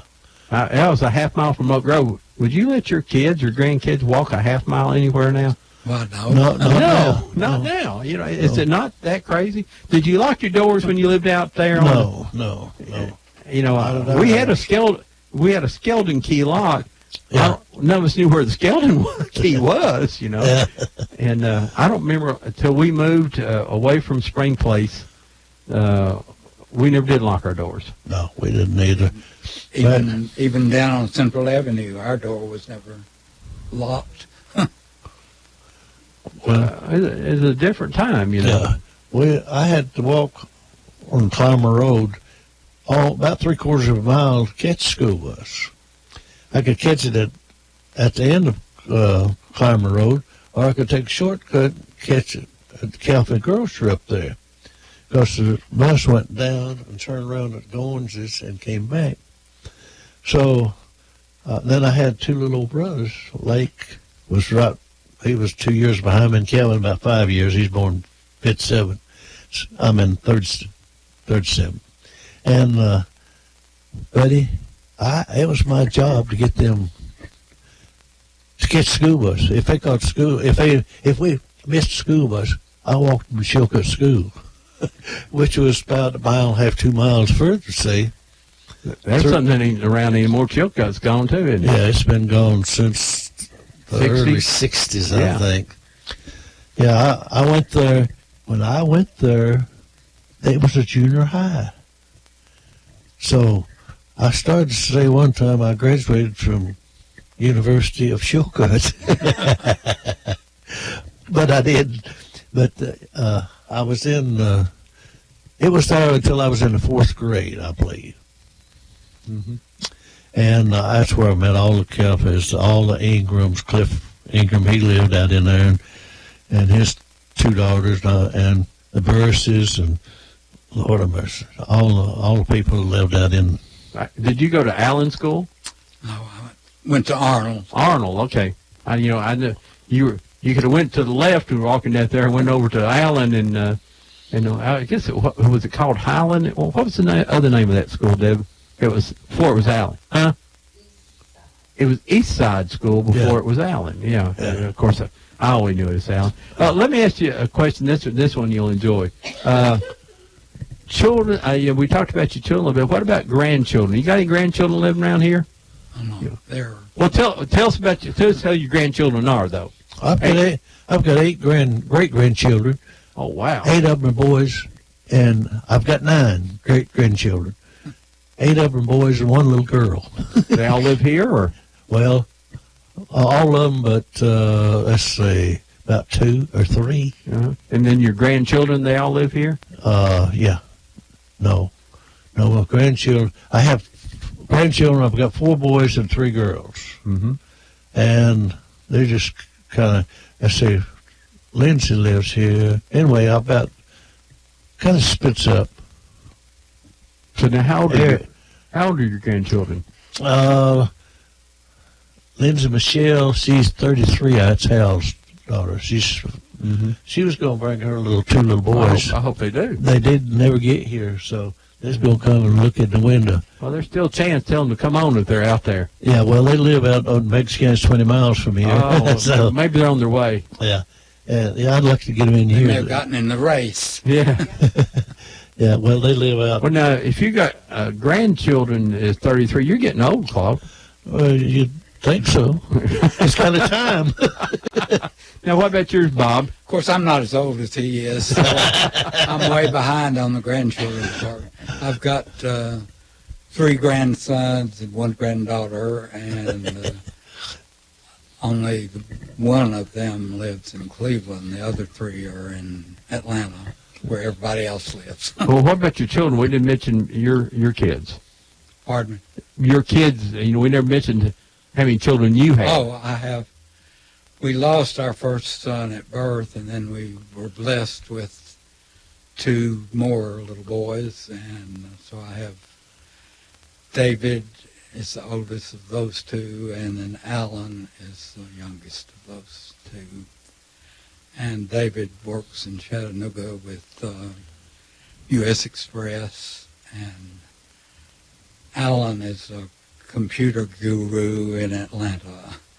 So when we have computer problems, we just have to call Alan and find out. Oh yeah. Well, just ask any of those grandkids. You know, I was working with I was doing something one day, and I was trying to do some math in my head, and it wasn't working because I'm getting older too. And my granddaughter says, "Papa, just use your phone." And she was 4, you know, and she's telling me to. And I said, yeah, and she said, "Oh, you can do this," and just rubs her finger all over. Yeah. And I'm going, Fascinating. Can you turn this on for me? Yeah, of course they're growing up in a different time, you know, and Oh, yeah. yeah, they probably couldn't play a real record though on a 45 or a 78 record, you know, and Well, you know. My wife is a whiz on the computer, but back in the VCR days, she couldn't program that. Well, let me tell you, working in the cable business, there wasn't many people could program their VCR because we'd get there and their lights flashing. Yeah. You know, the time on it, that was, and mine, I don't guess I ever set mine either. I still can't work everything. You know, I worked around the industry, and I had to call one of those technicians and say, "Can you program my VCR for me?" So, yeah, that's good. You know, things have changed. You know, I guess when you were growing up, you know, there was a couple radio stations and maybe a couple TV stations. WBAC was down on Central Avenue, you know, and it was there forever. And then WCLE came on finally. Tom Rowland was... Got 1960?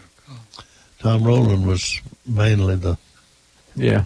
And it survived anyway, didn't it? Yes. Yeah, it's still going. Yes. Even with Tom being there. Yeah. Good morning, you're live on Old Town Cleveland. Good morning, Davey. Hey, how you doing there? I'm doing okay. Yeah, Davey, I said hello. She said, well, her microphone's not working good here this morning. He done put me in silence this morning, Joe. He gave me a microphone that don't work. Well, that's all right. Yeah. So he's doing all the talking this morning as usual. I'm listening to you, though. I knew Claude at the courthouse, and I bought a lot of stuff at Abel's. So usually a lady waited on me when I went in there, so I didn't know who owned it, you know. So that's been a long time, but I want to thank all of the ones that said a prayer for my nephew that got hit the 2nd of February. He's doing great. During all of his not even knowing he was in the world, they went in and he did surgery on him for gallbladder. So right now he is walking, he's talking, and he's trying to get back to normal life. We're glad to hear that. I want to thank all of you for saying a prayer for him. So I'll talk with you later. Bye-bye. All right, bye-bye, Joe. Oh, boy, I know, well, she's too sweet for me to wrath today. It's the first time she's ever been sweet, though, you know, I have to. She's listening. She'll call me back here. Hey, you can call and talk to Claude Climer or Bob Abel here at 614-5553. You're listening to Old Town Cleveland on Whoop FM 99.9, or you can go to the internet at www.whoopfm.com. About Tuesday or Wednesday of this week, this entire program will be on YouTube, and you can hear it and see it again if you know what YouTube is. There you us older folks there. Got another call coming in here. Good morning, you live on Old Town Cleveland. Good morning, it's T. Bandy. Hey, T. Bandy, how are you? I'm good for an old man, I guess. Well, that's yet to be seen now. I know the old man we agree on so far. The good we're still worrying about. Yeah, I know. I'm still here. I got a fish truck coming next Saturday. And what's a good fish to get all this milfoil out of the lakes? Do what? You got all this milfoil I've seen out there in Jackson Lake. What would be a good thing to get rid of that milfoil out there? I've called those out there, but they don't want to do nothing to it. But what, grass carp? Yeah. Oh, grass carp would be a good thing, wouldn't it? Yeah, they would. They can eat some grass carp, but they didn't want to do nothing to it. Well, if I win the lottery, Mr. Jackson will sell it to me. I'll go out there and buy it from Ronnie there if he'll sell it to me. I doubt he will. Yeah. Yeah, it needs to be redone. You know, I remember living out there and running that dairy and getting out there waist deep, pulling all that parrot feather out of there in 5-gallon buckets. You used to live up there right over Rattlesnake Springs, too, didn't you? Yeah, I've lived in several different places. You've been thrown out of all parts of town, haven't you? Yeah, 84-year-old, you live just about everywhere. But now, if you, what number do you need to call if you want to order fish for your ponds? 478-2405. And now you don't have to pre-order, but it's better. You can show up the day the truck's there. Because they're not guaranteed to have any, unless they're on my order. Mm-hmm. They'll run out sometimes. But yeah, I welcome all the walk-ins because they help too. 11 o'clock next Saturday. Next Saturday. Farmers Co-op. So if you need fish, now this ain't for fish fries. Yeah. No, this is for little to go in your ponds and your lakes. Yeah, fish to go in ponds and lakes. Catfish, bass, hybrid bluegill, and those grass-eating carp. And the minnows that you feed them is $10.25 a pound. That's a lot of minnows now, isn't it? A pound, yeah. All right. Well, thank you, T. Yeah, I appreciate you. All right, bye-bye. Bye. That's T. Bandy, if you ever need any. And it's the company that he sells for is the Arkansas Pond Stalkers. I thought that'd be a good name for a bluegrass band, wouldn't it? Yeah. The Arkansas Pond Stalkers. Yeah. Ron, I want to give a shout out today to the archery team down at Black Fox Elementary. We've started Kim Fisher. It's not bashful. She found her a lady that knew how to do archery, recruited her to be a first grade teacher.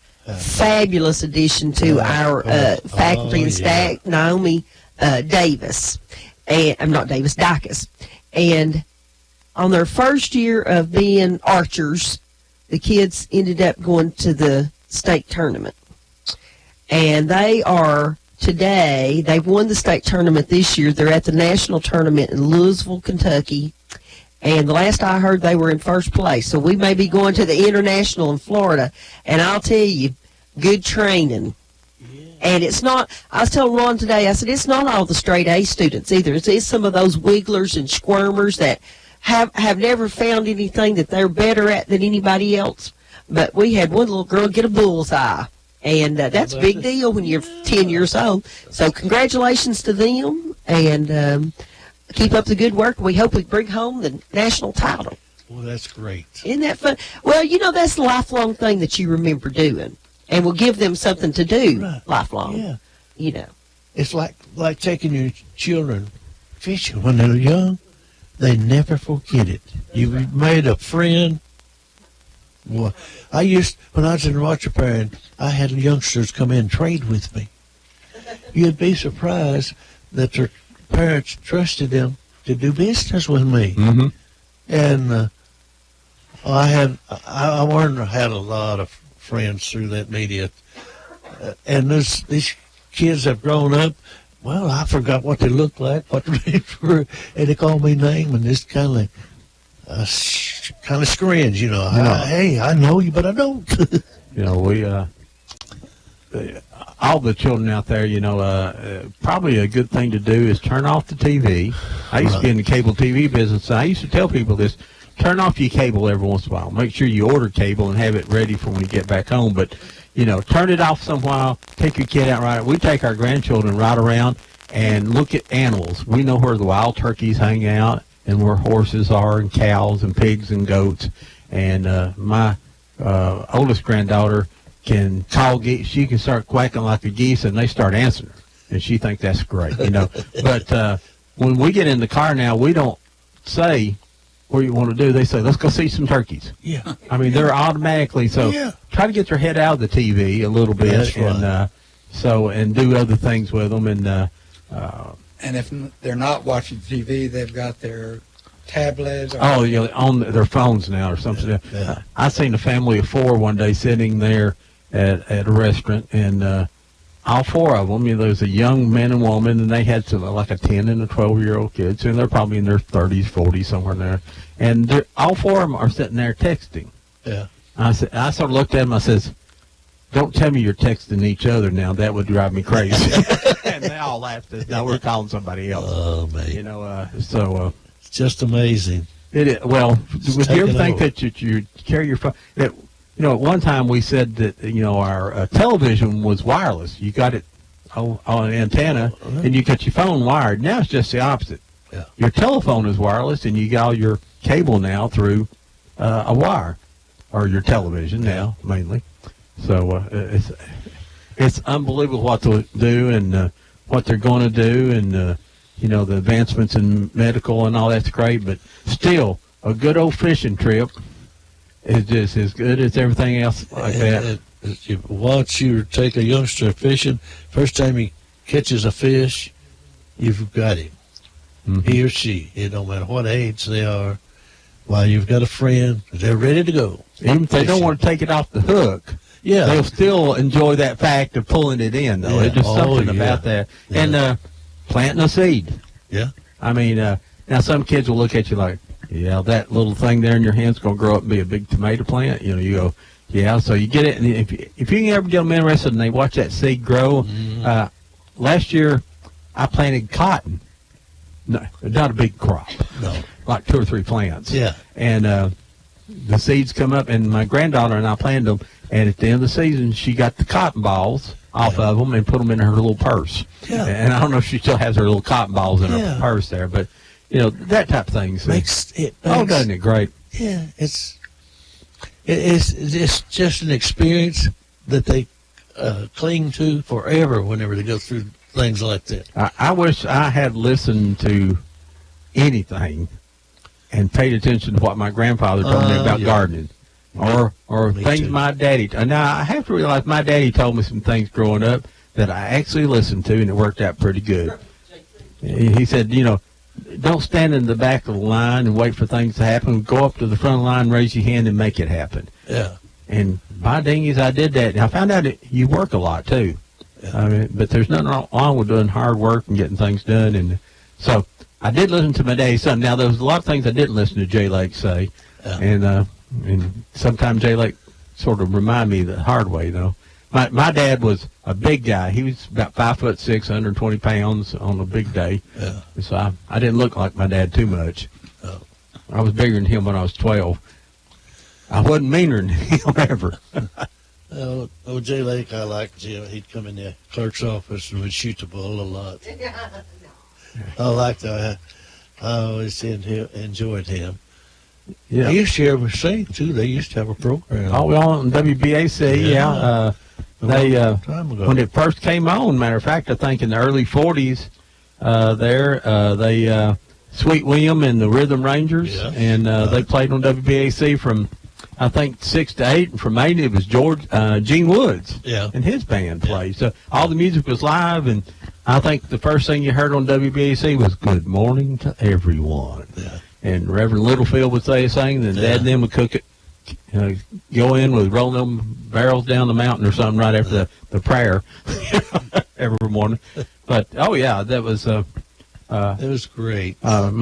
my uncle the other day after my aunt passed away.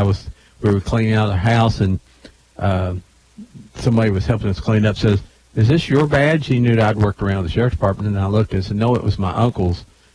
He was an auxiliary policeman, and it was the 1962. He was signed up to be auxiliary policeman. I have his badge and his ID card. And I said, "Yep, I'll keep that."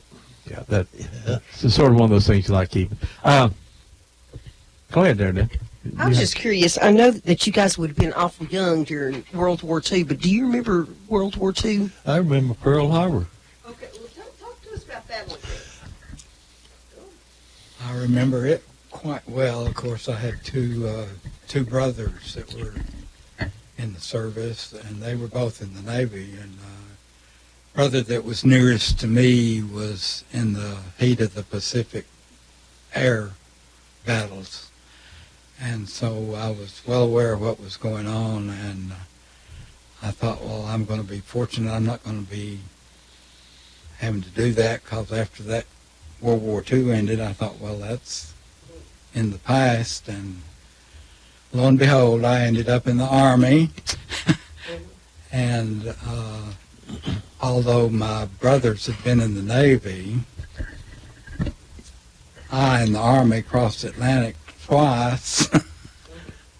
And one of the older brother was in his Navy career. He was always either in St. Louis or Chicago. So I've laughed about being on the Atlantic Ocean twice while he was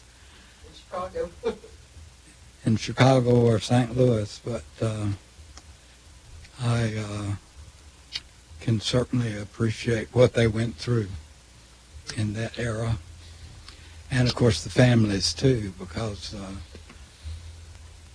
of course, back then, lots of times the family would get notified about a missing serviceman by telegram. The telegram guy would ride up on the bicycle and knock on the door, and they never knew what kind of message they might be getting.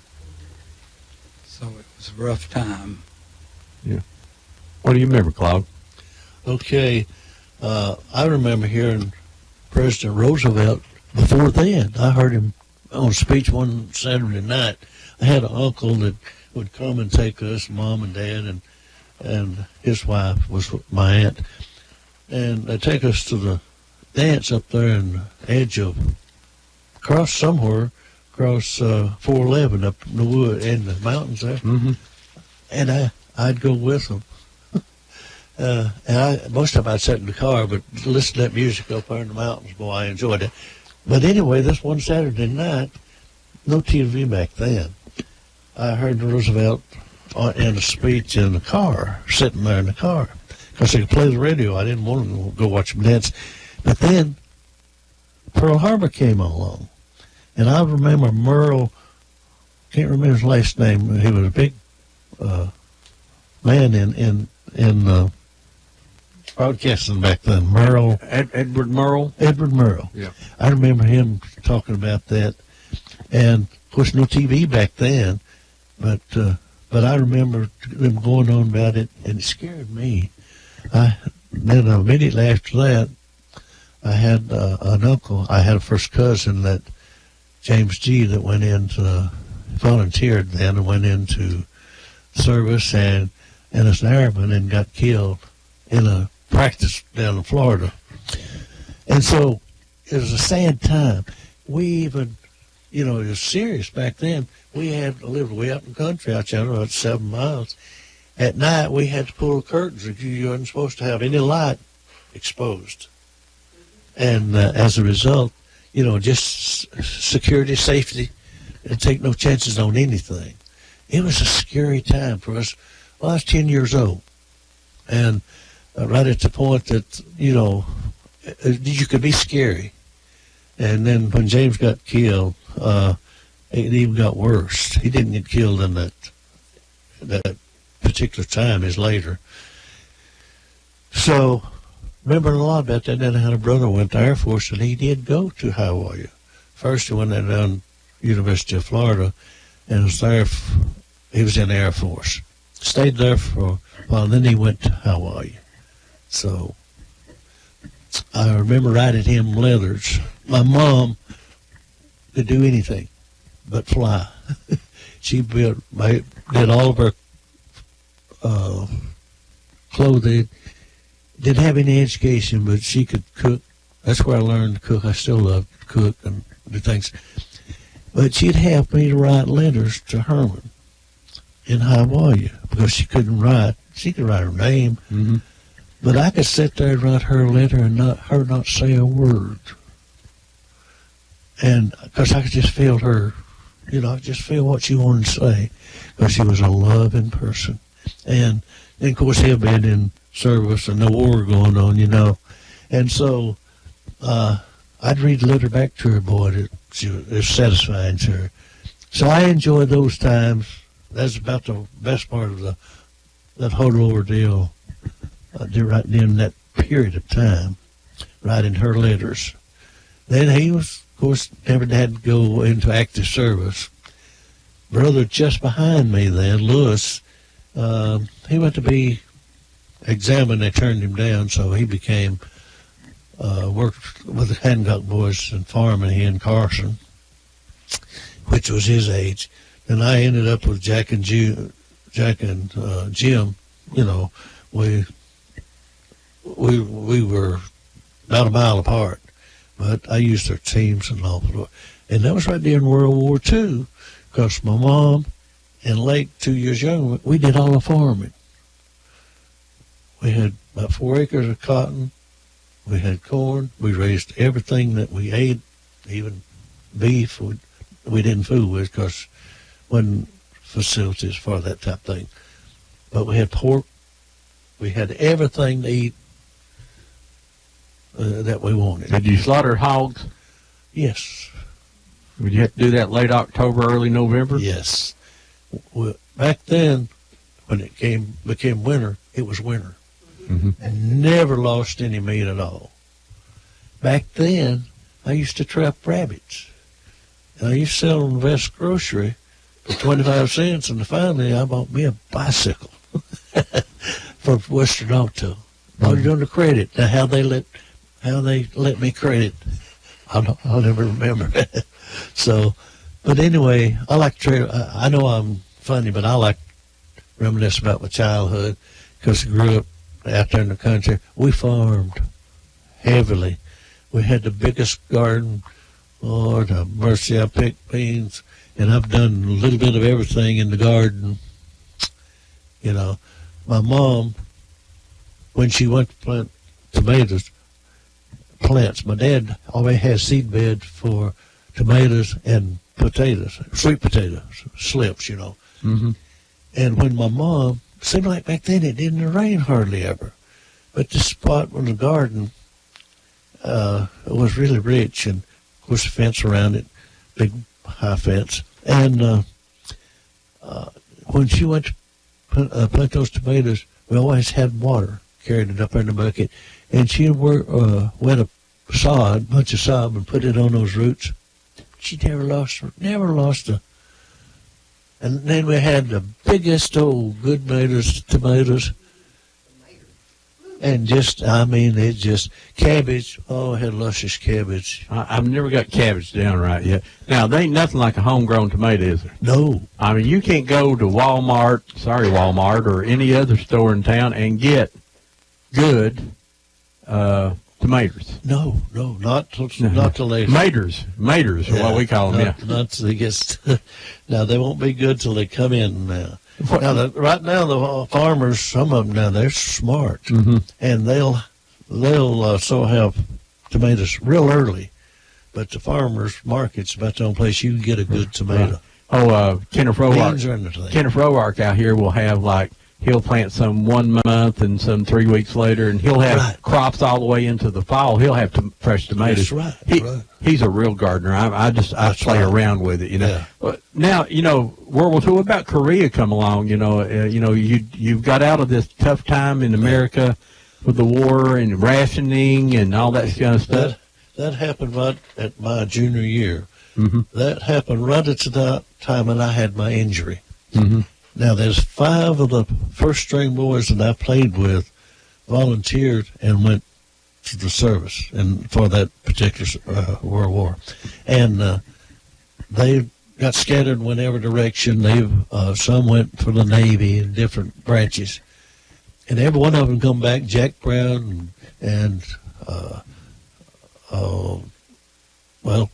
now I've gone blank.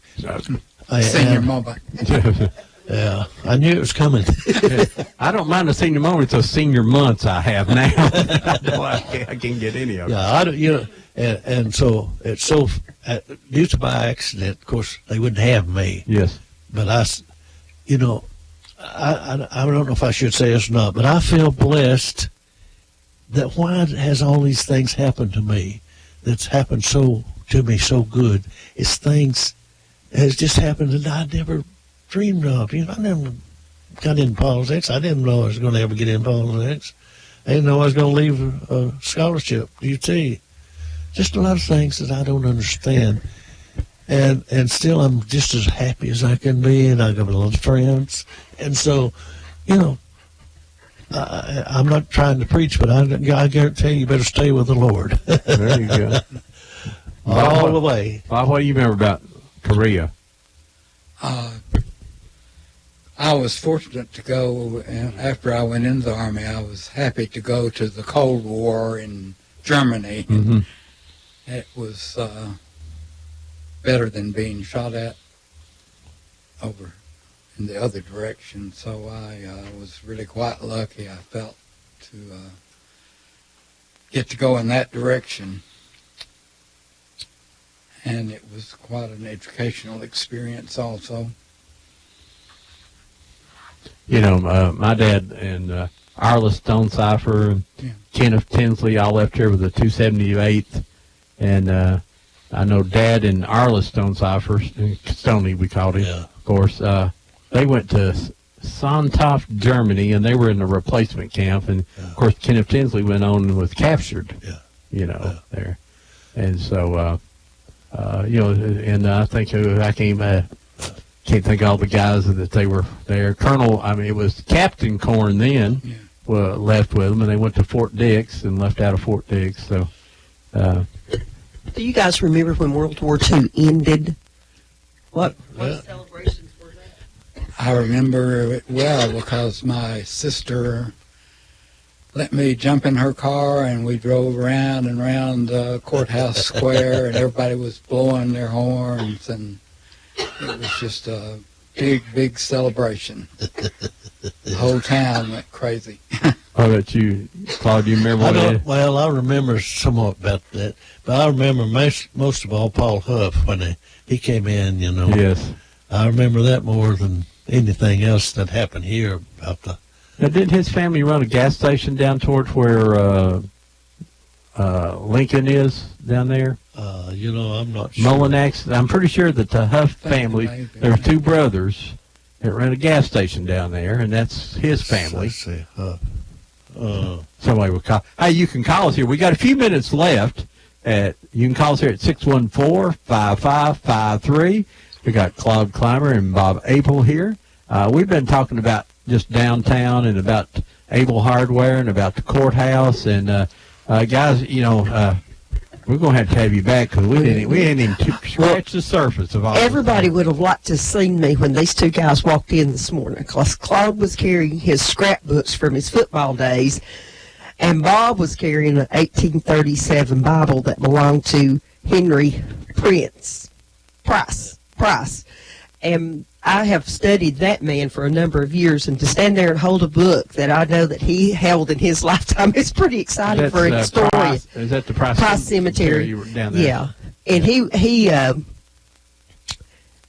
think started out as a circuit riding preacher and had the church over, which would be at what's now exit 20, and started Pleasant Grove United Methodist Church. In our next door neighbors, the church. Let me ask you a real quick question, then we're gonna have to get out of here. If we run over it, ain't no big deal here. This just Whoop Radio. We can adjust things we want to. Back after the war, kind of along was the Good Government League that happened up in Athens, Tennessee. Do you remember a lot about what went on there, or what you heard? Well, I think the veterans came in and took over. Yeah, well, pretty much, and then it was also going on in Polk County at the same time. Yeah. And Polk County, they killed people up there. There was one person shot at the Battle of Athens, and it was a black gentleman. Early in the day, they shot him in the arm, and after that, then nobody got shot. They blew some things up. Yeah. But now that wasn't true up in Polk County. They killed some people. I ain't gonna mention names because they may come get me. But yeah, that was. That was a big thing to come back, is that in McMinn, the sheriff was corrupt and was running over people, and those veterans said, "We're not afraid of some little rinky-dink county sheriff. We done been to Japan and and all other places, and it was interesting that happened here, and but it happened in a lot of other communities too, in different forms, They covered that Battle of Athens on the radio, some of it, yes, while it was happening. Bob Irwin up lives up towards Charleston, said he was a young boy and listened to it on the radio, and you could hear the gunshots. I believe I remember that too. Yeah, well, that just has unbelievable history there. And well, guys, Thank you so much. You got any final words you want to say? Well, thank you for the invitation. I've had a ball. I'm glad Bob came with me because I said, hey, let's go have a ball. That's what we've done. We've enjoyed it. I have. We would love to have you back. You'll think of about 100 things you wanted to say today as you walk out the door. Bob, you got any final comments? I, too, appreciate the hospitality, and couldn't have been nicer to us. Well, we're pretty easygoing. We're not like these TV reporters who try to get you into trouble now. We try to stay away from that stuff. You don't ask us questions Yeah, you can't answer. And we don't talk politics here either. That's one thing we just stay away from. Folks, every week we tell people that it's important to you. We got a phone call. Well, let's get this last phone call here. Somebody wants to talk to us before we leave. Good morning, live on Old Town Cleveland. Yes, I just had a little information on Paul Huff and the gas station. Yes, sir. He had twin brothers. Right. And it was Clinton and Clayton Huff. And if I'm not mistaken, the three of them, after the war, opened a gas station. And it was down on South Lee Highway, just south of the Little Pig, where the Mr. Zip is now. Okay. People may remember that as Homer Green's. Yes, I know where Homer Greens was, yes. Yeah, that was, I believe that was his gas station. I actually have a newspaper article about that in the Cleveland Banner when they first opened the store up. I'd like to have a copy of that. Yeah, I'll have to dig that up. Is this Ron? Yes, this is Ron. Hey, this is Bob Quinn. Hey, Bob. You remember me? Yeah. But, yeah, I'll get with you on it. And I'm not sure how long it lasted, but it was kind of like a hometown hero comes home and goes into business and opens this gas station. Well, he, let's see. I believe it was an Amoco. I don't remember that now, but I thought they were some twins, but I thought they were like his uncles. But you said they were his brothers. Clinton and Clayton. Clinton and Clayton. Okay, were they older than him or younger? I'm going to guess that they were younger, and all of them have passed away now. Yes. And then his sister, I believe her name was Burl, and she was married, if I'm not mistaken, she was the one connected to Homer Green. I believe she was married into the Green family. Oh, okay. Well, he was related somehow by marriage there, I believe. But I'll dig that newspaper article up. I think it's a 2-page spread. Okay, well, great. I'd love to see that. That's I'm not an expert on Paul Huff's history, although I've read a lot about him. I can't say I'm an expert, but he was a great guy. He was yes. Oh, was he? Yeah, he was married to my mother's sister. Oh, Betty. well, great. Yeah. Betty Cunningham. Well, I was there when they dedicated the highway to him, and he came in from, I guess, out of Clarksville. Right. And I got when they dropped. Yeah. Did the parachute drop? Yes, I was standing right there, and I was amazed. And then the helicopter landed right near me, and those things dispersed a lot of air. and they can go up in the air pretty fast, too. Oh, yeah. He's a great guy. Paul was a wonderful fellow. He was very humble, spoke very little about what he did. And he was, I was proud to know him and proud to have him in my family. Well, I'm sure you are. I was at Sergeant Alvin York's home place up in Smithville, Tennessee.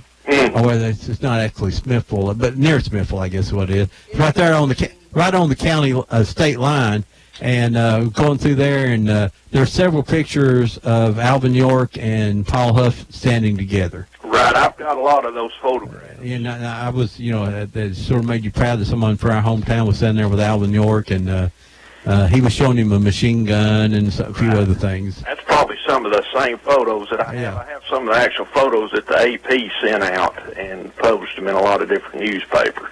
Well, we may have to get you in here and talk about Paul Huff one day. We'll do it. Ron, I'll let you go, buddy. I just wanted to clue you in on that. Hey, thank you so much. See you, man. Isn't it great to have people around town? If you ask a question, somebody out there can answer it for you. Yeah. And you know why we like talking a lot about history?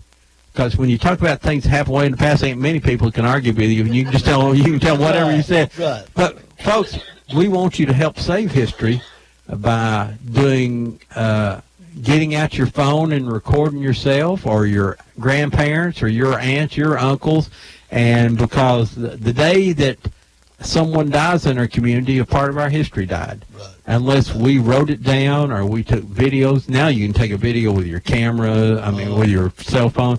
But get your grandfathers and your uncles and your aunts or your mom and dad, or even start doing yourself, because your kids won't be interested in history until the day you die. They'll wonder what happened then. So start doing that.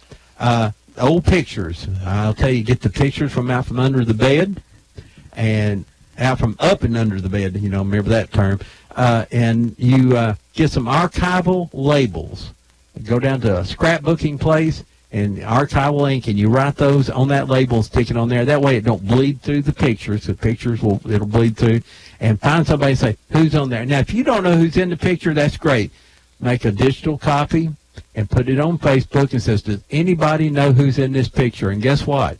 In a few minutes, you'll start finding people. I found 3 cousins, distant cousins, in the last 2 or 3 days because I posted a picture of my family, the Dunn family monument up in Myers Cemetery in Townsend.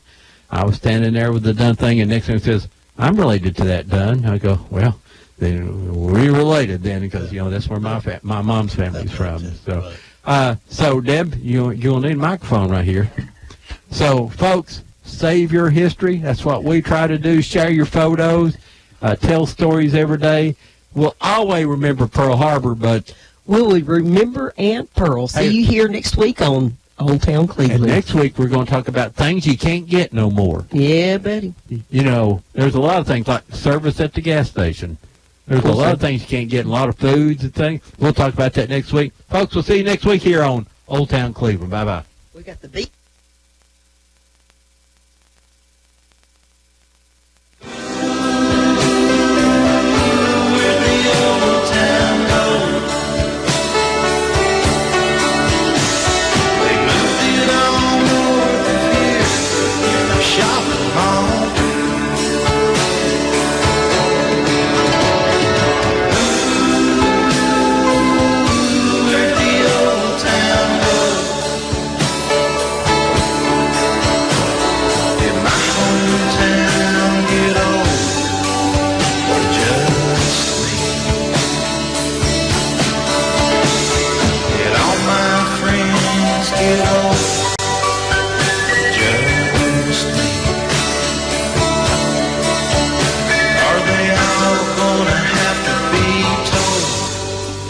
Just me.